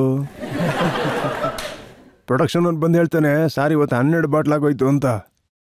ಕನ್ಫ್ಯೂಷನ್ ಹೇಳ್ತಾರೆ, ಅಯ್ಯೋ ನಾನಲ್ಲ, how it happen, I don't know. ಆಮೇಲೆ ಒಂದಿನ ಇದ್ದಕ್ಕಿದ್ದಾಗೆ ಅವ್ರಿಗೆ ಗೊತ್ತಾಗೋಗ್ಬಿಡುತ್ತೆ, ಓ ನೀನಾ ಇದನ್ನು ಕುಡಿತಾ ಇದ್ದಿದ್ದು ಅಂತ ಕೇಳ್ತಾರೆ. ನಡೀತಾ ಇರುತ್ತೆ ಈ ಥರ. Use to enjoy the life. ನಾನು ನಿಮ್ಮನ್ನ ಫಿಲ್ಮ್ ಫೇರ್ ಅವಾರ್ಡ್ ಫಂಕ್ಷನ್ ಅಲ್ಲಿ ನೋಡಿದ್ದೆ. ನೀವು ಅವತ್ತು ನನ್ನ ನೋಡಿರ್ತೀರ, ನಾನು ಅವತ್ತು ನಿಮ್ಮನ್ನ ನೋಡಿದ್ದೆ. ಆದ್ರೆ ನಾನು ನೀವು ಕುಡಿಯೋದನ್ನ ನೋಡಿದ್ದೆ. ನೀವು ನನ್ನ ಹೊಡಿತಾ ಇದ್ರಿ, ನೀವು ಹೊಡಿಯೋದನ್ನ ನಾನು ನೋಡಿದೆ. ನೀವು ನನಗೆ ಹೊಡಿತಾ ಇದ್ರಿ, ನನ್ನ ಪಡಗ್ ನಾನು ಏರಿಸ್ತಾ ಇದ್ದೆ. ಅಲ್ಲ ಫಿಲಮ್ ಫೇರ್ ಫಂಕ್ಷನ್ ಅಂದ್ರೆ ಮಜವಾಗಿರ್ಬೇಕಲ್ವಾ ಅಲ್ಲಿ. ಆದ್ರೆ ಜನಕ್ಕೆ ತಿಳ್ಕೊಳ್ಳುವಂತ ಒಂದು ಕುತೂಹಲ ಇದೆ, ಇಷ್ಟು ಕುಡಿತಾ ಇದ್ದವರು. ಅದೊಂದು ಮಾತಿದೆ ನೋಡಿ, ಫಿಲ್ಮ್ ಇಂಡಸ್ಟ್ರಿಯ ಬಿಗ್ಗೆಸ್ಟ್ ಬೂಸರ್. ಆದ್ರೆ ನೀವು ಆಕ್ಟ್ ಮಾಡೋದಕ್ಕೆ ಫೀಲ್ಡಿಗೆ ಬಂದಾಗ ಆಗ ಇದು ಕಾಣಿಸ್ತಾನೆ ಇರಲಿಲ್ಲ. ನನ್ನ ಲಿವರ್ ತುಂಬಾ ಸ್ಟ್ರಾಂಗ್ ಇದೆ. ನಾನು ಮರ್ತು ಹೋಗ್ಬಿಡ್ತಾ ಇದ್ದೆ. ನೋಡಿ ನೋಡಿ, ನಾನು ಪ್ರತಿಯೊಂದು ಕೆಲಸದಲ್ಲೂ ನನ್ನನ್ನು ತೊಡಗಿಸ್ಕೋತಾ ಇದ್ದೆ. ನಂದು ಯಾವುದೇ ಮೆಥಡ್ ಆ್ಯಕ್ಟಿಂಗ್ ಇರಲಿಲ್ಲ, ನಂದೇ ಆದ ಸ್ಟೈಲ್ ಇರಲಿಲ್ಲ. ಆದರೂ ಕೂಡ ನಾನು ಏನೋ ಡಿಫ್ರೆಂಟಾಗಿ ಕಾಣ್ತಿದ್ದೆ. ಶೋಲೆದಲ್ಲಿ ಒಂಥರ ಕಾಣ್ತಿದ್ದೆ, ಪ್ರತಿಜ್ಞದಲ್ಲಿ ಒಂಥರ, ನೌಕರ್ ಬೀಬಿಲ್ ಒಂಥರ. ಎಲ್ಲ ಕಡೆ ನನಗೇನು ಅನ್ನಿಸ್ತಾ ಇತ್ತು, ಇದನ್ನು ನಾನು ಮಾಡಿದ್ದೀನಿ ಅಂದರೆ I use to feel happy about it. ಈಗ ಮೆಥಡ್ ಆ್ಯಕ್ಟಿಂಗ್ ಅಂತಂದರೆ ತುಂಬಾ ಕಷ್ಟ ಆಗ್ತಿತ್ತೇನೋ ನನಗೆ. ಅದನ್ನು ಬಿಟ್ಟು ಬೇರೆ ಏನೋ ಮಾಡಿದ್ರೆ ನಿಜವಾಗ್ಲೂ ಅದು ಒಳ್ಳೆ ವಿಚಾರ ಅಲ್ಲ. ಸ್ಟಂಟ್ನ ಮಾಡ್ತಿದ್ರಾ? ಅಂದರೆ ನೀವೇ ಸ್ಟಂಟ್ ಮಾಡ್ತಿದ್ರಾ? ಹಾಂ, ಸ್ಟಂಟ್ಸ್ ಎಲ್ಲ ಮಾಡಿದ್ದೀನಿ ನಾನೇ. ಸ್ಟಂಟ್ ಹೇಗೆ ಅಂತಂದರೆ, ಲಗಾಮ್ನ ಹಿಡ್ಕೊಂಡು ಕುದುರೆದು ಇನ್ನೊಬ್ಬನ ಮೇಲೆ ಎಗರಿ ಅವನ್ನ ಕೆಳಗೆ ಬೀಳಿಸಿ ಮತ್ತೆ ತಿರ್ಗಾ ಕುದುರೆ ಸವಾರಿ ಮಾಡಬೇಕು. ಆ ಕುದುರೆ ಹೂಕ್ಸು ಕೆಳಗಡೆ ಬಿದ್ದಿರೋಂಥ ವ್ಯಕ್ತಿ ಅವನ ಮೇಲೆ ಹೋಗ್ತಾ ಇತ್ತು. ಆತ ಕುದುರೆನ ಜೋರಾಗಿ ಎಳ್ಕೊಂಡ.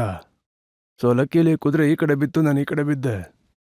ಮತ್ತು ಒಂದು ಶಾಟ್ ಇತ್ತು ಮೇರೆ ದೇಶದಲ್ಲಿ. ಸೊ ನಮ್ಮ ಡೈರೆಕ್ಟರ್ ಏನಿದ್ರು ತುಂಬಾ ಎಮೋಷ್ನಲ್. ಸೊ ಸ್ಟಂಟ್ ಡೈರೆಕ್ಟರ್ ಏನಿದ್ದಾರೆ ಅವ್ರನ್ನ ಕರೆದು ಹೇಳಿದೆ, ಇವ್ರಿಗೇನು ಹೇಳಕ್ಕೆ ಹೋಗ್ಬೇಡಿ. ಅಲ್ಲಿ ಸೀನ್ ಹೇಗಿತ್ತು ಅಂತಂದರೆ, ಅಲ್ಲಿನ ಟಕಾಯ್ತ ನನ್ನ ಕರ್ಕೊಂಡು ಅಲ್ಲಿ ಒಂದು ಕಡೆ ಇರಿಸ್ಬಿಡ್ತಾನೆ. ಕುದುರೆ ಮೇಲೆ ಹಾಕೊಂಡು ಕರ್ಕೊಂಬರ್ತಾರೆ. ಕುದುರೆ ನನ್ನನ್ನು ಅಲ್ಲಿ ಬೀಳ್ಸುತ್ತೆ. ಕುದುರೆ ಎಗರ್ದಾಗ ನಾನು ಬೀಳ್ತೀನಿ. That shot I gave myself. ಈಗಲೂ ನಿಮ್ಗೆ ಅವಕಾಶ ಸಿಕ್ತು ಅಂತಂದರೆ ಆ ಶಾಟ್ನ ನೋಡಿ. ನಾನು ಅವ್ರಿಗೆ ಹೇಳಿದ್ದೆ, ಇವ್ರನ್ನ ಹಿಡ್ಕೊಂಬಿಡಿ, ಶಾಟ್ ಹಾಳಾಗಬಾರ್ದು ಅಂತ. ಸೊ ನಾನು ಬಿದ್ದಾಗ ಅವರು ಎದ್ದುಬಿಟ್ಟು ಅಯ್ಯೋ ಧರ್ಮೇಂದರ್ ಅಂತಂದರು. ಸ್ಟಂಟ್ ಡೈರೆಕ್ಟ್ರು ಹಿಡ್ಕೊಂಬಿಟ್ರು. ಅವ್ರು ಕೇಳ್ತಾರೆ, ಏನು ಇದೆಲ್ಲ ಏನು ಮಾಡ್ತಿದ್ದೀರಾ ಅಂತ. ಆಗ ಅವ್ರು ಹೇಳ್ತಾರೆ, ಸರ್ ನೀವು ಮಾಡೋಕ್ಕೆ ಬಿಡಲ್ಲ ಅಂತ ಗೊತ್ತಿತ್ತು, ಅದಕ್ಕೆ ಅವರೇ ಮಾಡಿದ್ರು ಅಂತ. ಸಲೀಸಾಗಿ ಮಾಡ್ತಿದ್ದೆ ನೀನು. ನನಗದ್ರಲ್ಲಿ ಮಜಾ ಇರ್ತಾಯಿತ್ತು. ಧೈರ್ಯವಂತ ಹಳ್ಳಿಲಿರುವಂಥ ಹುಡುಗ, ತುಂಬ ಎತ್ತರ ಇರುವಂಥ ಆಲದ ಮರ ಹತ್ತಿ ಮೂಗಿಡ್ಕೊಂಡು ಹಾಗೆ ಡೈ ಹೊಡಿತಾ ಇದ್ದೆ ಶಾರ್ಟ್ಗೋಸ್ಕರ. ಮನೆಗೆ ಹೋದ್ಮೇಲೆ ಎಲ್ಲರೂ ಬೈತಾ ಇದ್ರು, ಎಲ್ಲಿಂದ ಬಂದಿದ್ದಾನೆ, ಬಟ್ಟೆ ಹೀಗಾಗಿದೆಯಲ್ಲ ಅಂತ. ಒಂದು ಸಿನಿಮಾದಲ್ಲಿ ಚೀತಾ ಜೊತೆ ಫೈಟ್ ಮಾಡಬೇಕಿತ್ತು, ಅದನ್ನು ನೀವೇ ಮಾಡಿದ್ರಿ. ಅದು ಡೂಪ್ಲಿಕೇಟ್ ಆಗಿತ್ತು ಆ್ಯಕ್ಚುಲಿ. ಅದು ಡೂಪ್ಲಿಕೇಟ್ ಆಗಿದ್ರಿಂದ ನಾನೇ ಕೇಳಿದೆ, ಯಾಕೆ ಈ ಥರ ಮಾಡ್ತಿದ್ದೀರಾ, ಒರಿಜಿನಲ್ ತರ್ಸೋದಲ್ವಾ ಅಂತ.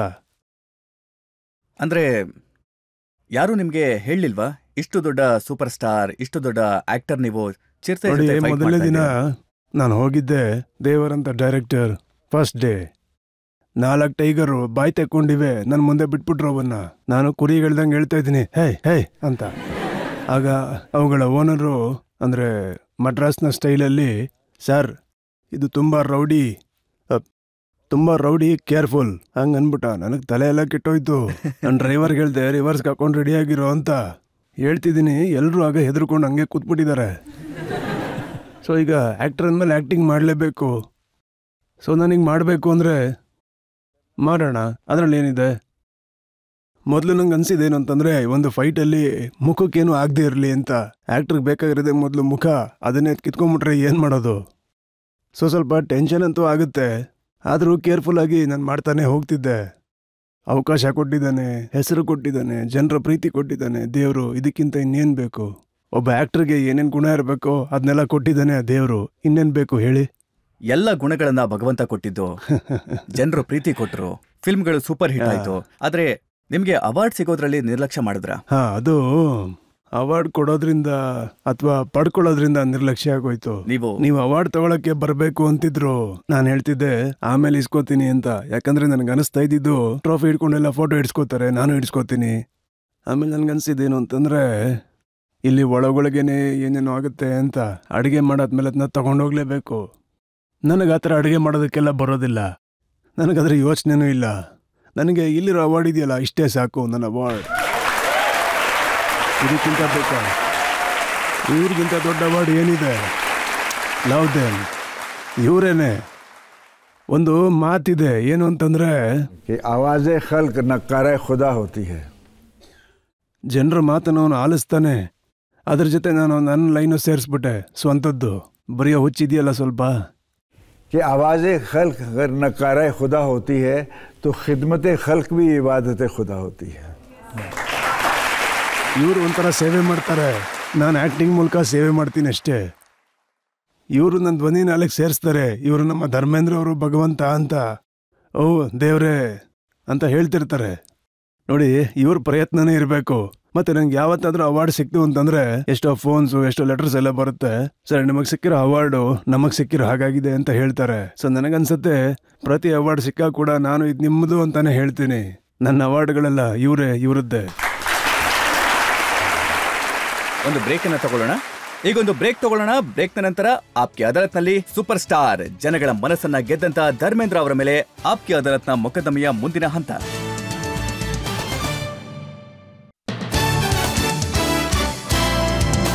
Welcome back. ಆಪ್ಕಿ ಅದಾಲತ್ನಲ್ಲಿ ಇವತ್ತು ನಮ್ಮ ಜೊತೆ ಇದ್ದಾರೆ ಫಿಲ್ಮ್ ಇಂಡಸ್ಟ್ರಿಯ ಹೀಮ್ಯಾನ್, ಫಿಲ್ಮ್ ಇಂಡಸ್ಟ್ರಿಯ ತುಂಬಾ ಹ್ಯಾಂಡ್ಸಮ್ ಆದ ಧರ್ಮೇಂದ್ರ ಅವರು. ಆಪ್ಕಿ ಅದಾಲತ್ನಲ್ಲಿ ಮುಂದಿನ ಆರೋಪ. ಆಪ್ಕಿ ಅದಾಲತ್ನಲ್ಲಿ ಫಿಲ್ಮ್ ಜಗತ್ತಿನ ಲೆಜೆಂಡ್ ಧರ್ಮೇಂದ್ರ ಅವರ ಮೇಲಿರುವ ಆರೋಪವೆಂದರೆ ಇವರು ತುಂಬಾನೇ ರೊಮ್ಯಾಂಟಿಕ್ ಎಂಬುದು. ಧರ್ಮೇಂದ್ರ ಅವರೇ ನೋಡಿ, ನಾನು ಕೇಳ್ಪಟ್ಟಿದ್ದೆ ನಿಮ್ಮ ಫೋಟೋನ ಹುಡುಗಿರು ತಮ್ಮ ದಿಂಬಿನ ಕೆಳಗಿಟ್ಕೊಂಡು ಮಲ್ಕೋತಾ ಇದ್ರಂತೆ. ನಾನು ಅದನ್ನ ಕೇಳಿದ್ದೆ ಆಗ. ಆದ್ರೆ ನಿಮ್ಮ ಸೌಂದರ್ಯದ ಕಥೆಗಳನ್ನ ಕೇಳಿ ಜಯಾ ಬಚ್ಚನ್ ಅವರು ನಿಮ್ಮನ್ನ ಗ್ರೀಕ್ ಗಾಡ್ ಅಂತ ಕರೆದ್ರು. ದಿಲೀಪ್ ಕುಮಾರ್ ಅವರಂತ ಲೆಜೆಂಡ್ ಅವರು ನಿಮ್ಮನ್ನ ಹೀಮ್ಯಾನ್ ಅಂತ ಕರೆದ್ರು. ಎಲ್ರು ಹೊಗಳದಂತೂ ಹೊಗಳ್ತಾರೆ, ಆದ್ರೆ ಕೇಳಿದ್ಮೇಲೆ ನನಗೆ ಭಯ ಶುರು ಆಗುತ್ತೆ. ಆಗ ನನಗೆ ಕಾಲೆಲ್ಲ ನಡಗುತ್ತೆ. ಆದರೆ ನನಗನ್ಸೋದೇನಂದ್ರೆ ಇವರೆಲ್ಲ ಇಷ್ಟೊಂದೆಲ್ಲ ಹೇಳ್ತಾರೆ, ನಾನು ಇದಕ್ಕೆ ಲಾಯಕ್ಕಲ್ಲ, ಆದರೂ ಹೇಳಿದ್ದಾರೆ ಅಂದಮೇಲೆ ಇದೆಲ್ಲ ಹೇಗೆ ಉಳಿಸ್ಕೊಳ್ಳೋದು ಅಂತ. ಇದನ್ನ ನನಗೆ ಸಿಕ್ಕಿರೋ ಆಶೀರ್ವಾದ ಅನ್ಕೋತೀನಿ. ನಾನಂತೇನು ಕಷ್ಟಪಟ್ಟಿಲ್ಲ, ನಾನು ಸಿಂಪಲ್ ವ್ಯಕ್ತಿ. ಹಾಗೆ ಗಂಡಸು ಸ್ವಲ್ಪ ಚಂಚಲ ಅಲ್ಲ ಅಂದರೆ ಹಾಗೆ ಸ್ವಲ್ಪ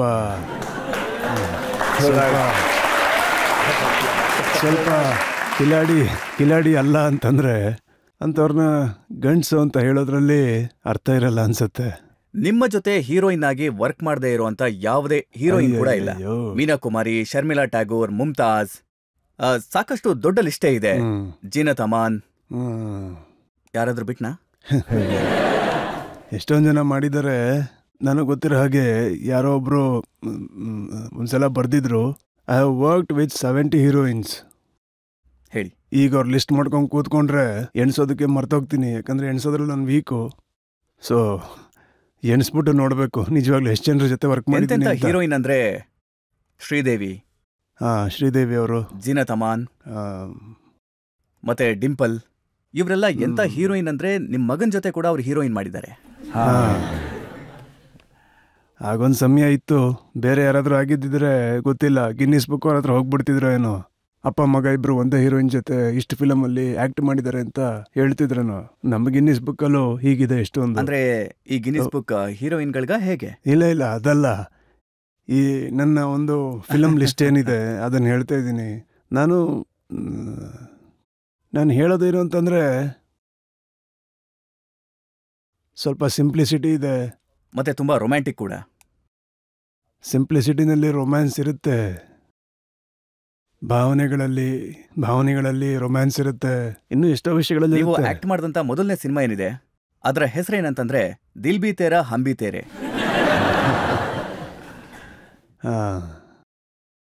ಮತ್ತದು ಇವತ್ತಿಗೂ ಕಂಟಿನ್ಯೂ ಆಗ್ತಿದೆ. पी शराब बेहिसाब न रखा माशकों का हिसाब, संभाला किसे नहीं गिरने किसे दिया, मुझे मिला मेरी वफाओं का सवाब.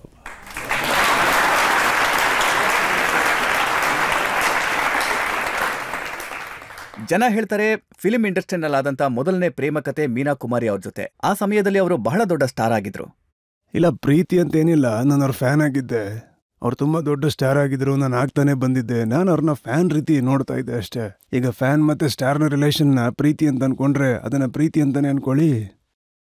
ಅವರು ನಿಮಗೆ ಶಾಯರಿ ಬರೆಯೋದನ್ನ ಹೇಳ್ಕೊಟ್ರು? ಇಲ್ಲ, ಶಾಯರಿನ ನಾನು ಹೆಚ್ಚು ಕಮ್ಮಿ 2001ರಲ್ಲಿ ನನಗೆ ಫೀಲ್ ಆಯಿತು ನಾನು ಶಾಯರಿ ಬರೀಬೋದು ಅಂತ.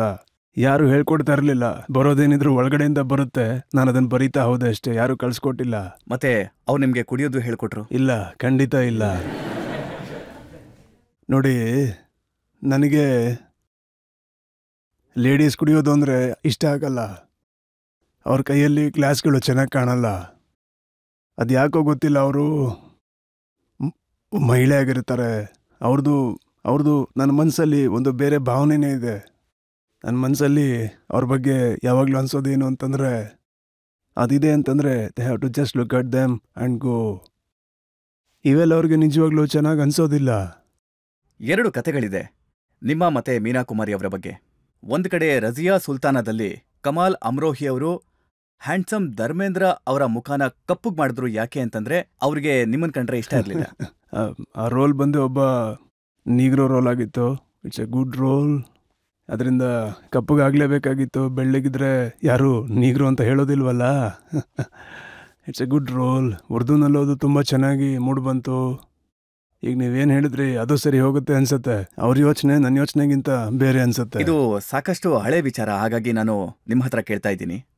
ಪಾಕೀಜಾನಲ್ಲಿ ಕಮಲ್ ಅಮ್ರೋಹಿ ಅವರು ನಿಮಗೆ ರೋಲ್ ಕೊಡ್ಲಿಲ್ಲ. ಯಾಕೆ ಅಂತಂದ್ರೆ ಅದರಲ್ಲಿ ಹೀರೋಯಿನ್ ಆಗಿದ್ದಿದ್ದು ಮೀನಾ ಕುಮಾರಿ ಅವರು. ಜಲಸ್ ಪಡ್ತಾರೆ ಜನ.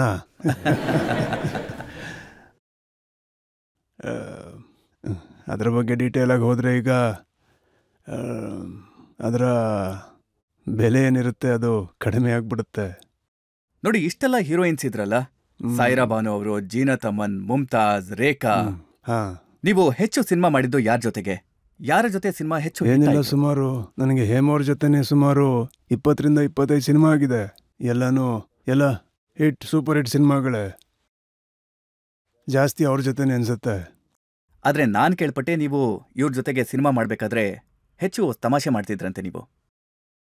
ಇಲ್ಲ, ತಮಾಷೆ ಮಾಡೋಂಥವ್ರು ಸಿಕ್ಕಿದ್ರೆ ಎಲ್ಲರ ಹತ್ರನೂ ನಾನು ತಮಾಷೆ ಮಾಡ್ತಾನೆ ಇರ್ತೀನಿ. ನೋಡಿ, ತಮಾಷೆ ಮಾಡೋದು ಅಂದರೆ ಒಬ್ಬ ಆ್ಯಕ್ಟ್ರ್ ಒಳಗೆ ಈ ಗಟ್ಟಿಯಾಗಿರೋದು, ರೊಮ್ಯಾಂಟಿಕ್ ಆಗಿರೋದು, ಸರಳತನ, ಭಾವನಾತ್ಮಕ, ಅಳೋವಂಥದ್ದು, ನಗುವಂಥದ್ದು, ಈ ಎಲ್ಲ ವಿಚಾರ ಇತ್ತು ಅಂತಂದರೆ ಒಳ್ಳೆ ವಿಚಾರನೇ ಅಲ್ವಾ? ಇದು ಚಿಕ್ಕ ವಯಸ್ಸಿಂದನೇ ಇತ್ತು. ಬೆಳೀತಾ ಬೆಳೀತಾ ಹೆಚ್ಚಾಗ್ತಾ ಹೋಯಿತು. ಸೊ ನನ್ನಲ್ಲಿ ಅದು ಬೆಳೀತಾ ಬಂತು. ನೋಡಿ, ಆಗ ನ್ಯೂಸ್ ಪೇಪರ್ನಲ್ಲಿ ನ್ಯೂಸ್ ಪ್ರಿಂಟ್ ಆಗ್ತಿತ್ತಲ್ಲ, ಅದ್ರಲ್ಲಿ ಬರೀತಾರೆ, ಬಹಳ ಕಷ್ಟಪಟ್ಟು ಧರ್ಮೇಂದ್ರ ಹೇಮಾ ಮಾಲಿನಿನ ಪಡ್ಕೊಂಡ್ರು. ಅಲ್ಲ, ಸಿಗಬೇಕು ಅನ್ನೋದು ಕಷ್ಟಪಟ್ರೇ ಅಲ್ವಾ ಸಿಗುವಂಥದ್ದು? ಈಸಿಯಾಗಿ ಯಾರಾದರೂ ಸಿಕ್ಬಿಡ್ತಾರಾ? ಅಂದ್ರೆ ಯಾವ ಥರ ಅಂದ್ರೆ, ನೀವು ಸೆಟ್ಟಲ್ಲಿ ನೀವು ಅವ್ರ ಜೊತೆಗೆ ಇರಬೇಕಾದ್ರೆ ಅವರ ಪೇರೆಂಟ್ಸ್ ಬಂದ್ಬಿಡ್ತಾ ಇದ್ರು, ಅವ್ರನ್ನ ಕಾವಲು ಕಾಯ್ತಿದ್ರು. ಯಾರೊಬ್ಬರ ಬಗ್ಗೆ ಆದರೂ ನಾನು ಯೋಚನೆ ಮಾಡಬೇಕು ಅಂತಂದರೆ ನನ್ನ ಪ್ರಕಾರ ಅವರ ಸೌಂದರ್ಯ ಕಡಿಮೆ ಆಗ್ಬಿಡುತ್ತೆ. ज़ाती जिंदगी रहे पोशीदा, इसी में इसकी खुशनमाई है. हो जाती है नीलाम चौराहे पर सरेआम जब जब आई है.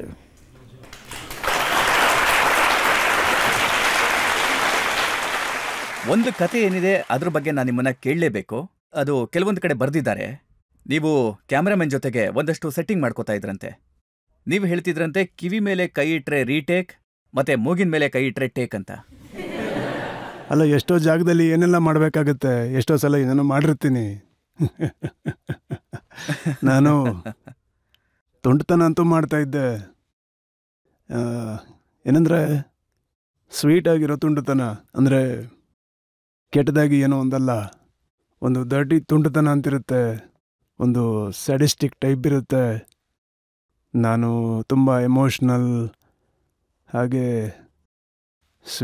ಸ್ವೀಟ್ ತುಂಟನಾಗಿದ್ದೆ. ಎಂಥ ತುಂಟಾಟಗಳನ್ನ ಮಾಡ್ತಿದ್ರಿ? ಈಗ ನೀವು ಮಾಡ್ತಿದ್ದೀರಲ್ಲ, ನಾನು ಹೇಗೆ ಮಾಡೋಕ್ಕಾಗುತ್ತೆ ಹೇಳಿ? ನೀವು ರೇಖಾ ಅವ್ರ ಜೊತೆಗೂ ತುಂಬ ಫಿಲ್ಮ್ಸ್ ಎಲ್ಲ ಮಾಡಿದ್ದೀರಲ್ಲ ಸರ್, ಆ ಎಕ್ಸ್ಪೀರಿಯನ್ಸ್ ಹೇಗಿತ್ತು ಅಂತ ಹೇಳ್ತೀರಾ? ನನಗೆ ಒಳ್ಳೆ ಫ್ರೆಂಡ್ ಅವರು. ಒಂದು ಸ್ನೇಹ ಒಂದು ನಿರ್ದಿಷ್ಟ ಹಂತವನ್ನು ತಲುಪಿದಾಗ ಫ್ರೆಂಡನ್ನು ಒಬ್ಬ ಫ್ರೆಂಡಾಗಿ ಭೇಟಿ ಆಗ್ತಾನೆ. ಯಾವುದೇ ಸ್ಥಾನಮಾನ ಇರೋದಿಲ್ಲ ಅದರಲ್ಲಿ. ಈ ಪ್ರೀತಿ ಹೇಗೆ ಅಂತಂದರೆ, ಅದು ಸೀಮಿತವಾಗಿದ್ದರೆ, ಈ ಪ್ರೀತಿ ಇದ್ದರೆ ಅದು ಅಪರಿಮಿತವಾಗಿರುತ್ತೆ, ಇಲ್ಲಾಂದರೆ ಇರೋದಿಲ್ಲ. ಸೊ ಇವತ್ತು ಕೂಡ ಅದೇ ಮಟ್ಟದಲ್ಲಿ ಆ ಸ್ನೇಹ ಪ್ರೀತಿ ಇದೆ.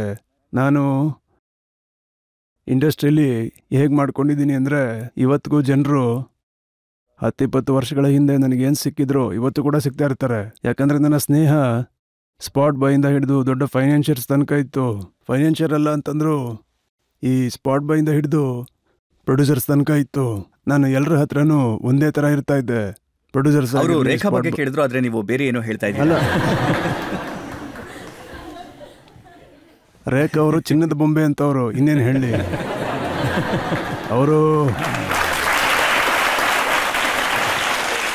ಅವರು ತಮ್ಮನ್ನ ತಾವು ತುಂಬ ಚೆನ್ನಾಗಿ ಮೇಂಟೈನ್ ಮಾಡ್ಕೊಂಡಿದ್ದಾರೆ. ಈಗಲೂ ನೋಡ್ತೀರ ಅವ್ರು ಹೇಗಿದ್ದಾರೆ ಅಂತ. ಅದಕ್ಕೆ ನಾನು ಅವ್ರ ಜೊತೆ ಇರ್ತೀನಿ, ನಾನು ಅವ್ರ ಥರ ಆಗಬೇಕು ಅಂತ. ನನಗೆ ಎಲ್ಲಿ ನನಗಿಂತವ್ರು ಸುಂದರವಾಗಿ ಕಾಣಿಸ್ಬಿಡ್ತಾರೋ ಅಂತ, ಅದಕ್ಕೆ ನಾನು ಸುಂದರವಾಗಿರಬೇಕು ಅಂತ ಇರ್ತೀನಿ. ನೋಡಿ, ಇದೊಂಥರ human nature, to be love, to be like, admire. ನಿಮಗೂ ಇದೇ ಫೀಲ್ ಆಗುತ್ತೆ, ನಾವು ಚೆನ್ನಾಗಿರಬೇಕು ಅಂತ. ನಮ್ಮನ್ನು ನೋಡಿದಾಗ ನಾವು ಚೆನ್ನಾಗಿ ಕಾಣಬೇಕು, ನಮ್ಮ ವೇಷಭೂಷಣ ಚೆನ್ನಾಗಿರಬೇಕು. ಇದು ಹ್ಯೂಮನ್ ನೇಚರ್ ಅಷ್ಟೇ, ಅದು ಬದಲಾಗೋದಿಲ್ಲ ಯಾರ್ದು ಕೂಡ. ಮತ್ತೆ ಒಳ್ಳೆ ವಿಚಾರ ಏನಂದ್ರೆ, ಅವ್ರನ್ನ ನೋಡಿ ಇನ್ನೊಬ್ರು ತಮ್ಮನ್ನು ತಾವು ಮೇಂಟೈನ್ ಮಾಡ್ಕೊಳಕ್ ಶುರು ಮಾಡ್ತಾರೆ. ಝೀನತ್ ಅಮ್ಮನವರು ನಿಮಗೆ ತುಂಬಾ ಇಷ್ಟ ಆಗ್ತಿದ್ರು. ಈಗ ಇನ್ನೆಷ್ಟು ಜನರ ಬಗ್ಗೆ ಹೇಳಿ ನಾನು.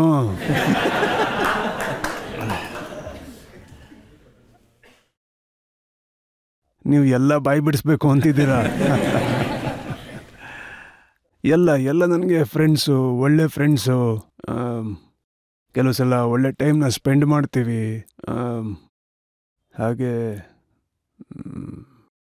ಖುಷಿಯಾಗಿರ್ತೀವಿ. ಮುಮ್ತಾಜ್ ಅವರ ಜೊತೆಗೂ ನಿಮ್ಮ ಜೋಡಿ ಹಿಟ್ ಆಗಿತ್ತು. ಮಮ್ಮು ಬಜಾರ್ cigarette, she is a nice lady. ಹವಾಮಾನ ಅನ್ನೋದು ಪ್ರಾಮಾಣಿಕವಾಗಿಲ್ಲದೆ ಇರೋದ್ರಿಂದ ನಡೀತಾ ಇತ್ತು, ಎಲ್ಲ ಚೆನ್ನಾಗಿ ಹೋಗ್ತಾ ಇತ್ತು. ಆಗ ಅಂದ್ರೆ ಹವಾಮಾನ ನಿಜಕ್ಕೂ ಕೈ ಕೊಡ್ತಾ? ನೀವು ಡೈರೆಕ್ಟ್ ಪಾಯಿಂಟ್ಗೆ ಬರ್ತಾ ಇದ್ದೀರಾ. ಕೆಲವ್ರು ಏನು ಬೇಕಾದರೂ ಯೋಚನೆ ಮಾಡ್ತಾರೆ.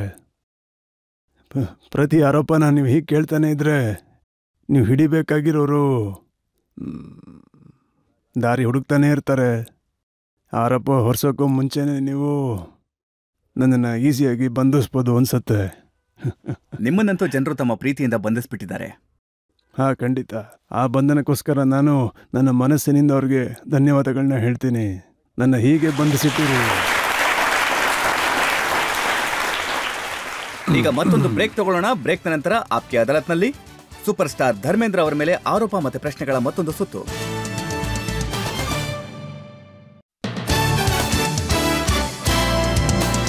Welcome back. ಆಪ್ಕೆ ಅದಾಲತ್ನಲ್ಲಿ ಇವತ್ತಿನ ನಮ್ಮ ಅತಿಥಿ ಸೂಪರ್ ಸ್ಟಾರ್ ಧರ್ಮೇಂದ್ರ ಅವರು. ಇವರು 55 ವರ್ಷಗಳ ಕಾಲ ನಿಮ್ಮನ್ನ ಎಂಟರ್ಟೈನ್ ಮಾಡಿದ್ದಾರೆ. ಆಪ್ಕೆ ಅದಾಲತ್ನಲ್ಲಿ ಮುಂದಿನ ಆರೋಪ. ಆಪ್ಕಿ ಅದಾಲತ್ನಲ್ಲಿ ಧರ್ಮೇಂದ್ರ ಅವರ ಮೇಲಿರುವ ಆರೋಪವೆಂದರೆ ಇವರು ರಾಜಕೀಯದಲ್ಲಿ ಮಿಸ್ಫಿಟ್ ಎಂಬುದು. ಧರ್ಮೇಂದ್ರ ಅವರೇ, ನೀವು ಆರೋಗ್ಯವಾಗಿ ಫಿಟ್, ಆಕ್ಟಿಂಗ್ ಅಲ್ಲಿ ಫಿಟ್, ಡಾನ್ಸ್ ಅಲ್ಲಿ ಫಿಟ್, ಮತ್ತೆ ಡೈಲಾಗ್ ಬರೆಯೋದ್ರಲ್ಲೂ ಫಿಟ್. ಆದ್ರೆ ರಾಜಕೀಯದಲ್ಲಿ ಹೇಗೆ ಅನ್ಫಿಟ್ ಆದ್ರಿ? ನಾನು ರಾಜಕೀಯದ ಬಗ್ಗೆ ಯೋಚನೆ ಕೂಡ ಮಾಡಿರಲಿಲ್ಲ ನಾನು ಬರ್ತೀನಿ ಅಂತ. ನಾನು ಮನಸ್ಸಲ್ಲಿ ಯೋಚನೆ ಮಾಡಿರಲಿಲ್ಲ. ಆದರೆ ಕೆಲವ್ರು ಬಂದು ನನ್ನ ಭೇಟಿಯಾದರು. ನಾನು ಹೇಳಿದೆ ಅವ್ರಿಗೆ, ಅಲ್ಲ, ಅಲ್ಲಿ ಒಳ್ಳೆ ವ್ಯಕ್ತಿಗಳು ತುಂಬ ಕಡಿಮೆ ಅಂತ. ಅವ್ರು ಹೇಳಿದ್ರು, ಒಳ್ಳೆ ಜನ ಬರಲಿಲ್ಲ ಅಂದರೆ ಒಳ್ಳೇದು ಹೇಗಾಗತ್ತೆ ಅಂತ. ಅವ್ರು ಹೇಳಿದ್ ನೋಡಿ ನನಗನ್ಸಿದ್ದೇನು ಅಂತಂದರೆ, ನಾನು ತುಂಬ ಒಳ್ಳೆಯವನು, ನಾನೆಲ್ಲ ಒಳ್ಳೇದು ಮಾಡಿಬಿಡ್ತೀನಿ ಅಂತ. ನಾನು ಹೋಗಿ ದೇಶನ ಸರಿ ಮಾಡಿಬಿಡ್ತೀನಿ ಅಂತ. ಆದರೆ ಇದು ರಾಜಕೀಯದ ವಿಷಯ ಅಲ್ವಾ, ಇಲ್ಲಿ ಸ್ವಲ್ಪ ತಿಕ್ ಸ್ಕಿನ್ ಇರಬೇಕಾಗತ್ತೆ. ಯಾಕಂದರೆ ಇಲ್ಲಿ ಏನು ಬೇಕಾದರೂ ಆಗ್ಬೋದು. ಆದರೆ ಈ 5 ವರ್ಷ ನನ್ನ ಜೀವನದಲ್ಲಿ ತುಂಬ ಕಷ್ಟಕರ ಸಮಯ ಆಗಿತ್ತು. ಮತ್ತು 5 ವರ್ಷಗಳಲ್ಲಿ ನಾನು BKNR ಅವ್ರಿಗೆ ಏನು ಮಾಡಿದ್ನೋ ಅದು ನನಗೆ ಮಾತ್ರ ಗೊತ್ತಿದೆ. ಈಗ ನೀವು ನಿಮ್ಮ ಕಡೆಯವ್ರನ್ನ ಯಾರನ್ನಾರು ಕಳಿಸಿ ವಿಚಾರಿಸಿದ್ರಿ ಅಂತಂದರೆ ಅವ್ರಿಗೆ ಗೊತ್ತಾಗುತ್ತೆ 5 ವರ್ಷಗಳಲ್ಲಿ ಏನೇನು ಕೆಲಸ ಆಗಿದೆ ಅಂತ. ಎಲ್ಲ ಒಳ್ಳೆ ಕೆಲಸನೇ ಆಗಿದೆ. ನೋಡಿ, ಏನಾಗಿತ್ತು ಅಂತಂದರೆ, ನಾನು ಕೆಲಸ ಮಾಡ್ತಿದ್ದೆ, ಯಾರೋ ಬಂದು ಶಿಲಾಸ್ಥಾಪನೆ ಮಾಡಿ ಹೆಸರಾಕ್ಬಿಟ್ಟು ಹೋಗೋರು. ನಾನು ಅನ್ಕೋತಾ ಇದ್ದೆ, ಹೆಸರಿಗೋಸ್ಕರ ನಾನೇನು ಮಾಡ್ತಾ ಇಲ್ಲ, ಈ ಹೆಸರು ಯಾರಿಗೆ ಬೇಕೋ ಬೇಕಾಗಿಲ್ಲ ಅಂತ. ಆದರೆ ಕೆಲವು ವಿಷಯಗಳು ಹೇಗೆ ಅಂತಂದರೆ, ಅಲ್ಲಿ ಜನ ಕಷ್ಟಪಟ್ಟು ಜೀವನ ಮಾಡಬೇಕಾಗಿತ್ತು. ಅಲ್ಲಿ ಶಿವಸಾಗರ್ ಇದೆ, ಅದು ಬಿಕಾನೇರ್ನ ಬೆನ್ನೆಲುಬಿನ ಮೇಲೆ ಬಂಡೆ ಥರ ಕೂತಿತ್ತು. ಜನರು ದುಃಖದಲ್ಲಿದ್ದರು, ಮನೆ ಬಿಟ್ಟು ಹೋಗ್ತಾ ಇದ್ರು. ಆ ಜಾಗ ಹೇಗಿತ್ತು ಅಂತಂದರೆ ಅದನ್ನು ತುಂಬಾ ಸುಂದರವಾಗಿಸ್ದೆ ನಾನು. ಈಗ ಜನರು ಖುಷಿಯಾಗಿದ್ದಾರೆ, ವಾಪಸ್ ಬರ್ತಾ ಇದ್ದಾರೆ, ಅಲ್ಲಿಂದ ಬೆಲೆ ಏರ್ತಾ ಇದೆ, ರಸ್ತೆ ಅದು ಇದು ಅಂತ ಏನೇನೋ ಮಾಡಿದ್ದೀನಿ ನಾನು. ಆದರೆ ಬಹಳಷ್ಟು ಕಷ್ಟಗಳನ್ನ ಎದುರಿಸ್ಬೇಕಾಯ್ತು. ನಾನು ಅವತ್ತೊಂದಿನ ಎಲ್ಲಿದ್ನೋ ಆ ಸಮಯದಲ್ಲಿ ಬಾತ್ರೂಮ್ನಲ್ಲಿ ಕನ್ನಡಿಗೆ ನನ್ನ ತಲೆನ ಹೊಡ್ಕೊಂಡಿದ್ದೆ. जहाँ रूह सहमत नहीं वहाँ उसकी रहमत नहीं. ನನ್ನ ಆತ್ಮಕ್ಕೆ ಸಹಮತ ಇರಲಿಲ್ಲ, ಅದನ್ನ ಒಪ್ಕೊಂಡೆ. ನಿಮ್ಮ ಸಹಮತ ಯಾಕೆ ಇರ್ಲಿಲ್ಲ ಅಂತಂದ್ರೆ ನಿಮಗೆ ಆಕ್ಟಿಂಗ್ ನಲ್ಲಿ ಬಹಳ ಪ್ರೀತಿ ಇತ್ತು. ಹೌದು, ಅದಕ್ಕೆ ರಾಜಕೀಯ ನಿಮಗೆ ಮಲತಾಯಿ ಆಯ್ತು. ಸರಿಯಾಗಿ ಹೇಳಿದ್ರಿ ನೋಡಿ ನೀವು. ನಾನು ಎಲ್ಲೋ ಒಂದ್ ಕಡೆ ಓದ್ದೆ, ನೀವು ಹೇಳಿದ್ದೀರಾ ನೀವು ಮತ್ತೆ ಚುನಾವಣೆಯಲ್ಲಿ ಸ್ಪರ್ಧೆ ಮಾಡೋದಕ್ಕೆ ನೀವು ನಿಮಗೆ ಹೇಳ್ಕೊಂಡಿದ್ದೀರಂತೆ. ಯಾರು ಹೇಳಿದ್ದು? ಇದು ಪೇಪರಲ್ಲಿ ಪ್ರಿಂಟ್ ಆಗಿದೆ. ಯಾವ ಮುಟ್ಟಾಳ ಮತ್ತೊಮ್ಮೆ ಚುನಾವಣೆ ಸ್ಪರ್ಧೆ ಮಾಡ್ತಾನೆ ನೋಡಿ, ಇದು ಸರಿ. ಇದು ನಾನು ಈ ತರ ಹೇಳಿದ್ದೆ. ಕಷ್ಟ ಅನ್ನೋದು ಬಹುಶಃ ಜನಗಳಿಗೆ ಗೊತ್ತಿಲ್ಲ. ಇದು ರಾಜಕೀಯದಲ್ಲಿ ಮಾತ್ರ ಇಲ್ಲ, ಆಕ್ಟಿಂಗ್ ನಲ್ಲೂ ನೀವು ಕಷ್ಟಗಳನ್ನ ದಾಟಿ ಬಂದಿದ್ದೀರಾ. ಹಕೀಕತ್ ಸಿನಿಮಾದಲ್ಲಿ 19,000 ಅಡಿಗಳ ಮೇಲಿಂದ ನೀವು. ಹೌದು, Khardungla, highest road in the world, oxygen ಕೂಡ ಕಮ್ಮಿ, ಅಲ್ಲೂ ಕೂಡ ಕೆಲಸ ಮಾಡಿದ್ದೀನಿ ನಾನು. ನನ್ನ ಮೇಕಪ್ ಮ್ಯಾನು ಎಷ್ಟೋ ಜನ ಸೆಟ್ಟಲ್ಲಿ ಹುಷಾರ್ ತಪ್ಪಿಬಿಟ್ಟಿದ್ರು. ಆಗ ನನಗೆ ಚರ್ಮ ಎಲ್ಲ ಒಡೆದ್ಬಿಟ್ಟಿತ್ತು. ನಿಜವಾಗ್ಲೂ ಹೇಳ್ತೀನಿ, ನಮ್ಮ ಸೈನಿಕರು ಅದು ಹೇಗೆ ಕೆಲಸ ಮಾಡ್ತಾರೋ ಅಲ್ಲಿ. ಮತ್ತೆ ಆಗ LMGನ ಹಾಕ್ಕೊಂಡು ಇಡೀ ಪರ್ವತನ ಹತ್ತಿ ಕೆಳಗೆ ಬಂದ್ವಿ. ನನ್ನ ಜೊತೆ ಅಲ್ಲಿ ಅದೇ ಸಾಂಬಾ ಕ್ಯಾರೆಕ್ಟರ್ ಮಾಡಿದವರು ಅವರು ಸೇರಿ ಒಟ್ಟು 3 ಜನ ಇದ್ವಿ ನಾವು. ಸೊ ಚೇತನ್ ಸರ್ ಹೇಳಿದ್ರು, ನೀವು ಅಲ್ಲಿಗೆ ಹೋಗಕ್ಕೆ ಸಾಧ್ಯ ಆಗುತ್ತಾ ಧರ್ಮೇಂದರ್, ನಾವು ಇಲ್ಲಿಂದನೇ ಅಲ್ಲಿಗೆ ಝೂಮ್ ಹಾಕ್ತೀವಿ ಅಂತ, ನೀವು ಹೋದರೆ ನಿಮ್ಮನ್ನು ನೋಡಿಕೊಂಡು ಇವರು ಬರ್ತಾರೆ ಅಂದರು. ಅಲ್ಲಿಗೆ ಹೋದಾಗ ಈ ಮ್ಯಾಗ್ ಏನಿದ್ರು ಅದೇ ಸಾಂಬಾ ಅವ್ರೇನಂದ್ರು, ನಾನು ಅಂದ್ಕೊಂಡೆ ಅಯ್ಯೋ ಏನಾಯ್ತಪ್ಪ ಇವ್ರಿಗೆ ಅಂತ. ನಾವು ಪೂರ್ತಿ ಯೂನಿಫಾರ್ಮ್ ಹಾಕಿದ್ದೀವಿ, ಆದರೆ ನೀರೇ ಇಲ್ಲ ನೋಡಿ. ಸೊ ನನ್ನ ಹತ್ರ ಬ್ಯಾಗಲ್ಲಿ ಏನಿತ್ತು ಅದರಲ್ಲೇನೋ ಒಂಚೂರು ಅಲ್ಲಾಡ್ತಾ ಇತ್ತು. ಅದು ಒಂದು ಸಣ್ಣ ಸೇಬ್ ಆಗಿತ್ತು. ಅದನ್ನ ಅವ್ರ ಬಾಯಿಗೆ ಹೀಗೆ ಬಿಡ್ತಾ ಇದ್ದೆ. ನಾನು ಹೇಳಿದೆ, ಏನಾದರೂ ಹೇಳಪ್ಪ, ಇಲ್ಲಾಂದ್ರೆ ವಾಪಸ್ ಹೋಗೋಣ ಬಾ ಅಂತ, ಇಲ್ಲಾಂದ್ರೆ ನೀನು ಸಾಯ್ತ್ಯಾ. ಚೇತನ್ ಸರ್ ಏನು ಹೇಳ್ತಾರೆ ಅಂದರು. ನಾನು ಹೇಳಿದೆ, ಚೇತನ್ ಸರ್ನ ನಾನು ನೋಡ್ಕೋತೀನಿ, ನಿನಗೇನಾದರೂ ಆದರೆ ಏನು ಅಂತ. ನೋಡಿ, ಈ ಥರ ಕಷ್ಟಗಳಲ್ಲೂ ಕೂಡ ನಾವು ಎಷ್ಟೋ ಕೆಲಸ ಮಾಡಿದ್ದೀವಿ. ಸೊ ಗುಲಾಮಿನಲ್ಲಿ ರಾಜಸ್ಥಾನ್ನಲ್ಲಿ 47 ಡಿಗ್ರಿ ಟೆಂಪರೇಚರ್ನಲ್ಲಿ ನೀವು. 47 ಡಿಗ್ರಿ ಇತ್ತು ನೋಡಿ. ಈ ಥರ ಕೆಲಸಕ್ಕೆ ಅಲ್ವಾ ಪ್ಯಾಷನ್ ಅಂತ ಹೇಳೋದು. ಆ ಕೆಲಸ ಅನ್ನೋ ಫೈರ್ ಅನ್ನೋದು ಇರಬೇಕು ಅಂತ. ಎಲ್ಲೇ ಹೋದ್ರೂ ನಿಮ್ಮ ಕೆಲಸ ಮಾತ್ರ ಮರಿಬಾರ್ದು ಅಂತ. ಸೊ ಕೆಲಸ ಅನ್ನೋದು ಮಜವಾಗಿರುತ್ತೆ, ಮರ್ತೋಗ್ಬಿಡ್ತೀವಿ ಈ ಬಿಸಿಲು ಚಳಿ ಇದನ್ನೆಲ್ಲ. ಆಕ್ಸಿಜನ್ ಇದೆಯೋ ಇಲ್ವೋ ಅಂತ. ಇದು ನನ್ನ ಪ್ಯಾಷನ್ನು. ನಾನು ಇಷ್ಟು ವರ್ಷಗಳ ಕಾಲ ನಾನೇನು ಸೇವೆ ಸಲ್ಲಿಸಿದ್ದೀನಿ ಇಲ್ಲಿ, ಇವತ್ತಿಗೂ ಹಾಗೇ ಇದೆ. ಇವತ್ತಿಗೂ ನಾನಿಲ್ಲಿ ಒಬ್ಬ ನ್ಯೂ ಕಮರ್ ಅಂತಾನೆ ಅನ್ಸುತ್ತೆ. ಇವತ್ತು ನಾನು ಕಲಿಬೇಕಾಗಿದೆ. ಇವತ್ತಿಗೂ ನಾನು ಒಳ್ಳೆ ಶಾಟ್ ಕೊಡಬೇಕು. ಇವತ್ತಿಗೂ ನಾನು ಎಲ್ಲ ಚೆನ್ನಾಗಿ ಮಾಡಬೇಕು. ಯಾಕೆ ಈ ರೀತಿ ಮಾಡ್ತಾ ಇದ್ದೀನಿ? ಯಾಕಂದರೆ ನನಗೆ ಜನರ ಪ್ರೀತಿ ಏನು ಸಿಕ್ಕಿದೆ ಅವ್ರಿಗೋಸ್ಕರ ಮಾಡ್ತಾ ಇದ್ದೀನಿ. ನನಗೆ ಖ್ಯಾತಿ ಅಲ್ಲ. समुंदर शोहरत के साहिल नहीं होते. मैंने देखे हैं एक से एक तैराक डूबते यहाँ. हाँ, डूब जाते हैं. ಸೊ ಇದು ಹೇಗಂದರೆ ಮುಂದೆ ಕೂಡ ಇದೇ ಜೀವನ. ಒಪ್ಪಕ್ಕಾಗಲಿಲ್ಲ ಅಂದರೆ ಮುಂದಕ್ಕೆ ಸಾಗ್ತಾ ಇರಿ. ನಾನಂತೂ ಇದನ್ನು ನನಗೆ ನಾನು ಹೇಳ್ಕೊಳ್ಳೋಕ್ಕೆ ಮತ್ತು ಇವ್ರಿಗೆ ಪ್ರೋತ್ಸಾಹಕ್ಕೋಸ್ಕರ ಹೇಳ್ತೀನಿ. ಫೇರೆಸ್ಟ್ ಇರುತ್ತಲ್ಲ ಲಿಸ್ಟ್, फहरिस्त कारनामों की अपने थमाकर हाथ में वक्त के. ನೀವು ಕೇಳಿರ್ತೀರ, ಕಾಲ ಜೊತೆ ನಡೀರಿ, ಕಾಲಕ್ಕೆ ಭಯಪಡಿ, ಕಾಲ ಹೀಗೆ ಮಾಡುತ್ತೆ. ನಾನು ಆ ಕಾಲಕ್ಕೆ ಹೇಳ್ತಾ ಇದ್ದೀನಿ, फहरिस्त कारनामों की अपने थमाकर हाथ में वक्त के तामील हो हुक्म दे दिया है.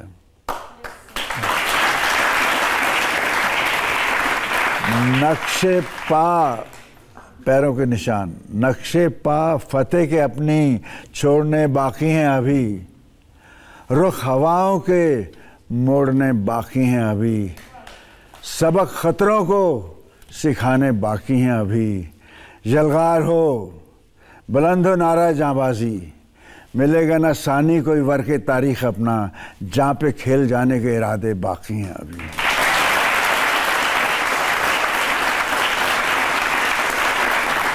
हम ये कहते हैं आज धर्म से, धर्म सा दूसरा नहीं है दुनिया में धर्म से.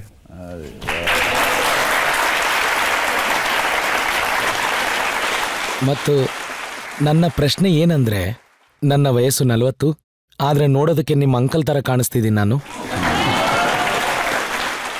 ಅದಕ್ಕೆ ನಿಮ್ಮ ಈ ಯೌವನದ ಕಾರಣ ಏನು ಅಂತ ನಮ್ಮಂಥವ್ರಿಗೆ ಸ್ವಲ್ಪ ತಿಳಿಸಿದ್ರೆ ಚೆನ್ನಾಗಿತ್ತು. ನೋಡಿ, ಏನಂದ್ರೆ ಅದು ಮುಖ ಏನಿದೆ ಅದು ನಿಮ್ಮ ಆತ್ಮದ ಕನ್ನಡಿ. प्यार मोहब्बत आपका सेंचता है जज्बात को मेरे. प्यार मोहब्बत आपका सेंचता है जज्बात को मेरे, इसीलिए आज भी जवान हूं मैं.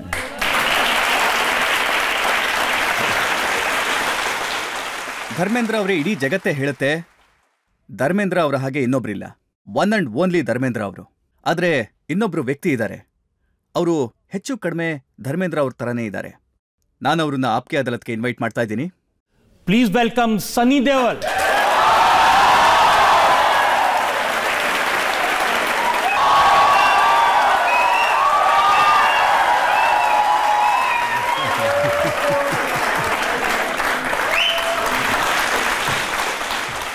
ಇದು ನಿಮ್ಗೆ ಸರ್ಪ್ರೈಸ್.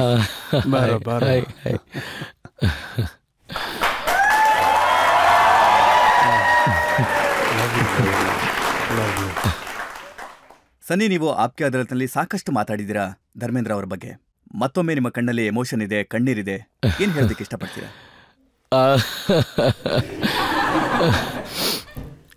ನಾನು ಹಿಂದೆ ಕೂತ್ಕೊಂಡೆಲ್ಲ ನೋಡ್ತಾ ಇದ್ದೆ. ತುಂಬಾ ಚೆನ್ನಾಗಿ ಅನಿಸ್ತಾ ಇತ್ತು. ಅಲ್ಲಿ ತುಂಬಾ ಖುಷಿ ಆಗ್ತಾ ಇತ್ತು. ಕೆಲವರು ತುಂಟ್ರಿದ್ರು ಮಧ್ಯದಲ್ಲಿ, ಏನೇನೋ ಮಾತಾಡ್ತಾ ಇದ್ರು. ಅವ್ರನ್ನೆಲ್ಲ ನಾನು ಆಮೇಲೆ ನೋಡ್ಕೋತೀನಿ.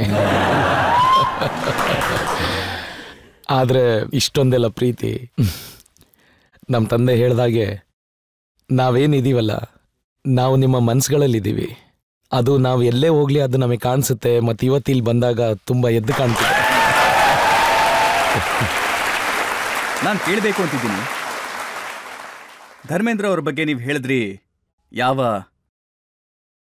ರಿಲೇಷನ್ ಇದೆ? ತಂದೆ ಮಗನ ಸಂಬಂಧ. ನನಗೂ ನಮ್ಮ ಅಪ್ಪನಿಗೂ ಯಾವ ಸಂಬಂಧ ಇತ್ತು ಅದೇ ಸಂಬಂಧ ಇದು. ಏನಂದ್ರೆ ನಾವು ತುಂಬಾ ಎಮೋಷನಲ್ ವ್ಯಕ್ತಿಗಳು. ಮತ್ತೆ ಯಾವಾಗಾದ್ರೂ ಏನಾದ್ರೂ ಆದಾಗ ತಾನಾಗೆ ಕಣ್ಣೀರು ಬಂದ್ಬಿಡುತ್ತೆ. ಕಣ್ಣೀರು ಮೊದಲು ಯಾರಿಗೆ ಬರುತ್ತೆ, ನಿಮ್ಗ ಅಥವಾ ಧರ್ಮೇಂದ್ರ ಅವ್ರಿಗ? ಮಗ ಅಲ್ವಾ, ಚಿಕ್ಕವನಲ್ವಾ, ಅದಕ್ಕೆ ಆ ಥರ ಏನಿಲ್ಲ. ಆದ್ರೆ ನಾನು ಯಾವಾಗ್ಲೂ ಏನು ಹೇಳ್ತೀನಿ ಅಂದ್ರೆ, ಒಬ್ಬ ವ್ಯಕ್ತಿ ಜೀವನದಲ್ಲಿ ಏನೇ ಆಗಿರ್ಲಿ ಅವನು ತನ್ನ ಹೆತ್ತವರಿಂದಾನೇ ಆಗಿರ್ತಾನೆ.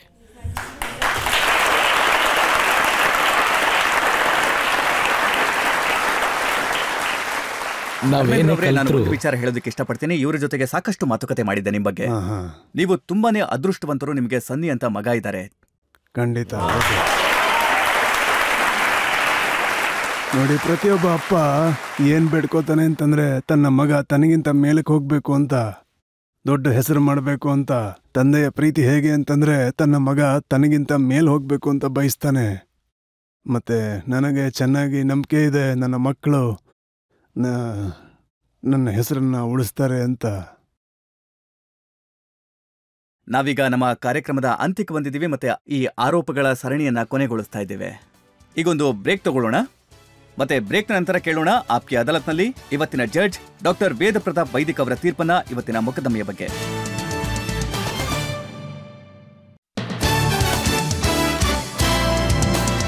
Welcome back. ಆಪ್ಕೆ ಅದಾಲತ್ನಲ್ಲಿ ಇವತ್ತು ನಾವು ಮೊಕದ್ದಮೆ ನಡೆಸಿದ್ದು ಸೂಪರ್ ಸ್ಟಾರ್ ಧರ್ಮೇಂದ್ರ ಅವರ ಮೇಲೆ. ನಾವು ಅವರನ್ನ ಕೇಳಿದ್ವಿ ಅವರ ಬೇರೆ ಬೇರೆ ರೋಲ್ಗಳ ಬಗ್ಗೆ, ಅವರ ಡೈಲಾಗ್ಗಳ ಬಗ್ಗೆ, ಅವರಿಗೆ ಜನತೆಯಿಂದ ಸಿಕ್ಕಿರುವಂತಹ ಪ್ರೀತಿ ಬಗ್ಗೆ, ಮತ್ತೆ ಅವರ ಉದಾಸೀನತೆ ಬಗ್ಗೆ ಕೂಡ. ಈಗ ಸಮಯ ಬಂದಿದೆ ಆಪ್ಕೆ ಅದಾಲತ್ನಲ್ಲಿ ಇವತ್ತಿನ ಜಡ್ಜ್ ಸುಪ್ರಸಿದ್ಧ ವಿಚಾರಕ ಡಾಕ್ಟರ್ ವೇದ ಪ್ರತಾಪ್ ವೈದಿಕ್ ಅವರ ತೀರ್ಪನ್ನ ಕೇಳೋದಕ್ಕೆ. ಇವತ್ತಿನ ವಕೀಲರು ಶ್ರೀ ರಜತ್ ಶರ್ಮಾ ಅವರ ಅದಾಲತ್ನಲ್ಲಿ ಜಡ್ಜ್ ಆಗುವಂಥ ಅವಕಾಶ ನನಗೆ ತುಂಬಾ ಸಲ ಸಿಕ್ಕಿದೆ. ದೇಶದ ಮತ್ತು ವಿವಿಧ ಕ್ಷೇತ್ರದ ಗಣ್ಯ ವ್ಯಕ್ತಿಗಳು ಈ ಅದಾಲತ್ಗೆ ಬಂದಿದ್ದಾರೆ. ಆದರೆ ನಿಜವಾಗಿಯೂ ಇವತ್ತು ಧರ್ಮೇಂದರ್ ಅವರ ಮೊಕದ್ದಮೆ ತುಂಬಾ ಅದ್ಭುತವಾಗಿತ್ತು. ಇಷ್ಟೊಂದು ಸಹಜ ಗುಣ, ಇಷ್ಟು ವಿನಮ್ರತೆ ಧರ್ಮೇಂದರನಂತಹ ಮಹಾನ್ ಕಲಾವಿದರಲ್ಲಿ ಬಿಟ್ರೆ ನನಗೆ ಬೇರೆ ಯಾರಲ್ಲೂ ನೋಡಕ್ ಸಿಗ್ಲಿಲ್ಲ. ತುಂಬಾ ಅದ್ಭುತವಾದ ವಿನಮ್ರತೆ ಮತ್ತು ಸಹಜತೆ ನಿಮ್ಮ ಜೀವನದಲ್ಲಿದೆ. ಮತ್ತು ನಿಮ್ಮ ಕವನಗಳನ್ನು ಕೇಳಿ ನಾನು ಆಶ್ಚರ್ಯಚಕಿತನಾದೆ. ನನಗೇನನ್ಸುತ್ತೆ ಅಂದ್ರೆ, ಈ ಅದಾಲತ್ ಪರವಾಗಿ ನಾನು ವಿನಂತಿ ಮಾಡುತ್ತೇನೆ, ನೀವು ಪಾತ್ರಗಳಂತೂ ತುಂಬಾ ಮಾಡಿದ್ದೀರಿ, ಆದ್ರೆ ಒಬ್ಬ ಕವಿಯಾಗಿ ನೀವು ಕವಿಗಳ ಸಾಲಲ್ಲಿ ಸೇರಿಕೊಂಡ್ರೆ ನಮ್ಮ ದೇಶದಲ್ಲಿ ಮಾತ್ರ ಅಲ್ಲ, ಜಗತ್ತಿನ ಎಷ್ಟೋ ದೇಶಗಳಲ್ಲಿ ನಿಮ್ಮ ಹೆಸರು ವಿಜೃಂಭಿಸುತ್ತೆ.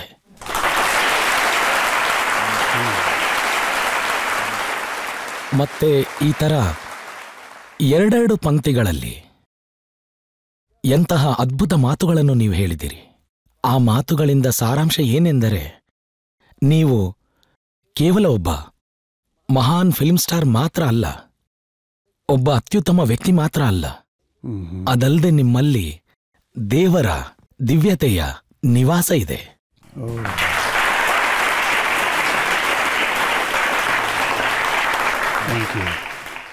ಮತ್ತು ಅವರ ಬಾಲ್ಯದ ಬಗ್ಗೆ ಕೇಳಿದಾಗ ಅವ್ರು ಯಾವ ರೀತಿ ಕಷ್ಟ ಸಹಿಸಿದ್ರು, ಎಷ್ಟು ಶ್ರಮಪಟ್ಟು ಬಂದ್ರು, ಮತ್ತು ಅದಾದ್ಮೇಲೆ ಇಷ್ಟು ಯಶಸ್ಸನ್ನು ಸಂಪಾದಿಸಿದ್ರು, ಇದು ಕೇವಲ ಸಿನಿ ಜಗತ್ತಿಗೆ ಮಾತ್ರವಲ್ಲ, ಇಡೀ ದೇಶಕ್ಕೆ ತುಂಬ ಗೌರವದ ವಿಷಯ.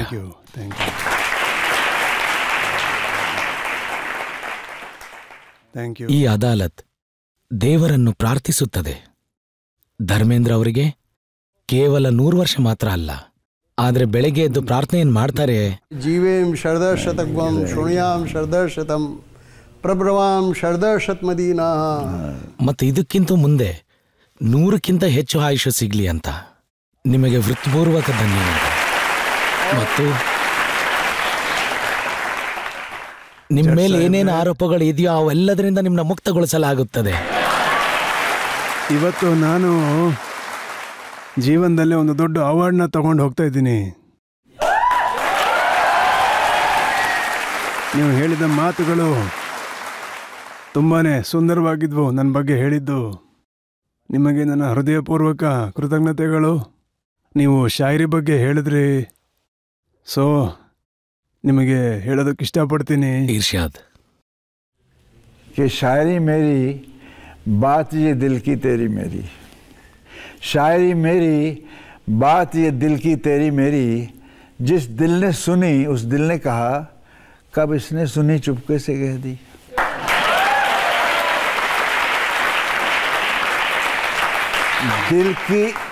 दिल की हर दिल को छू गई, दिल ने दिल से जब भी दिल की कह दी.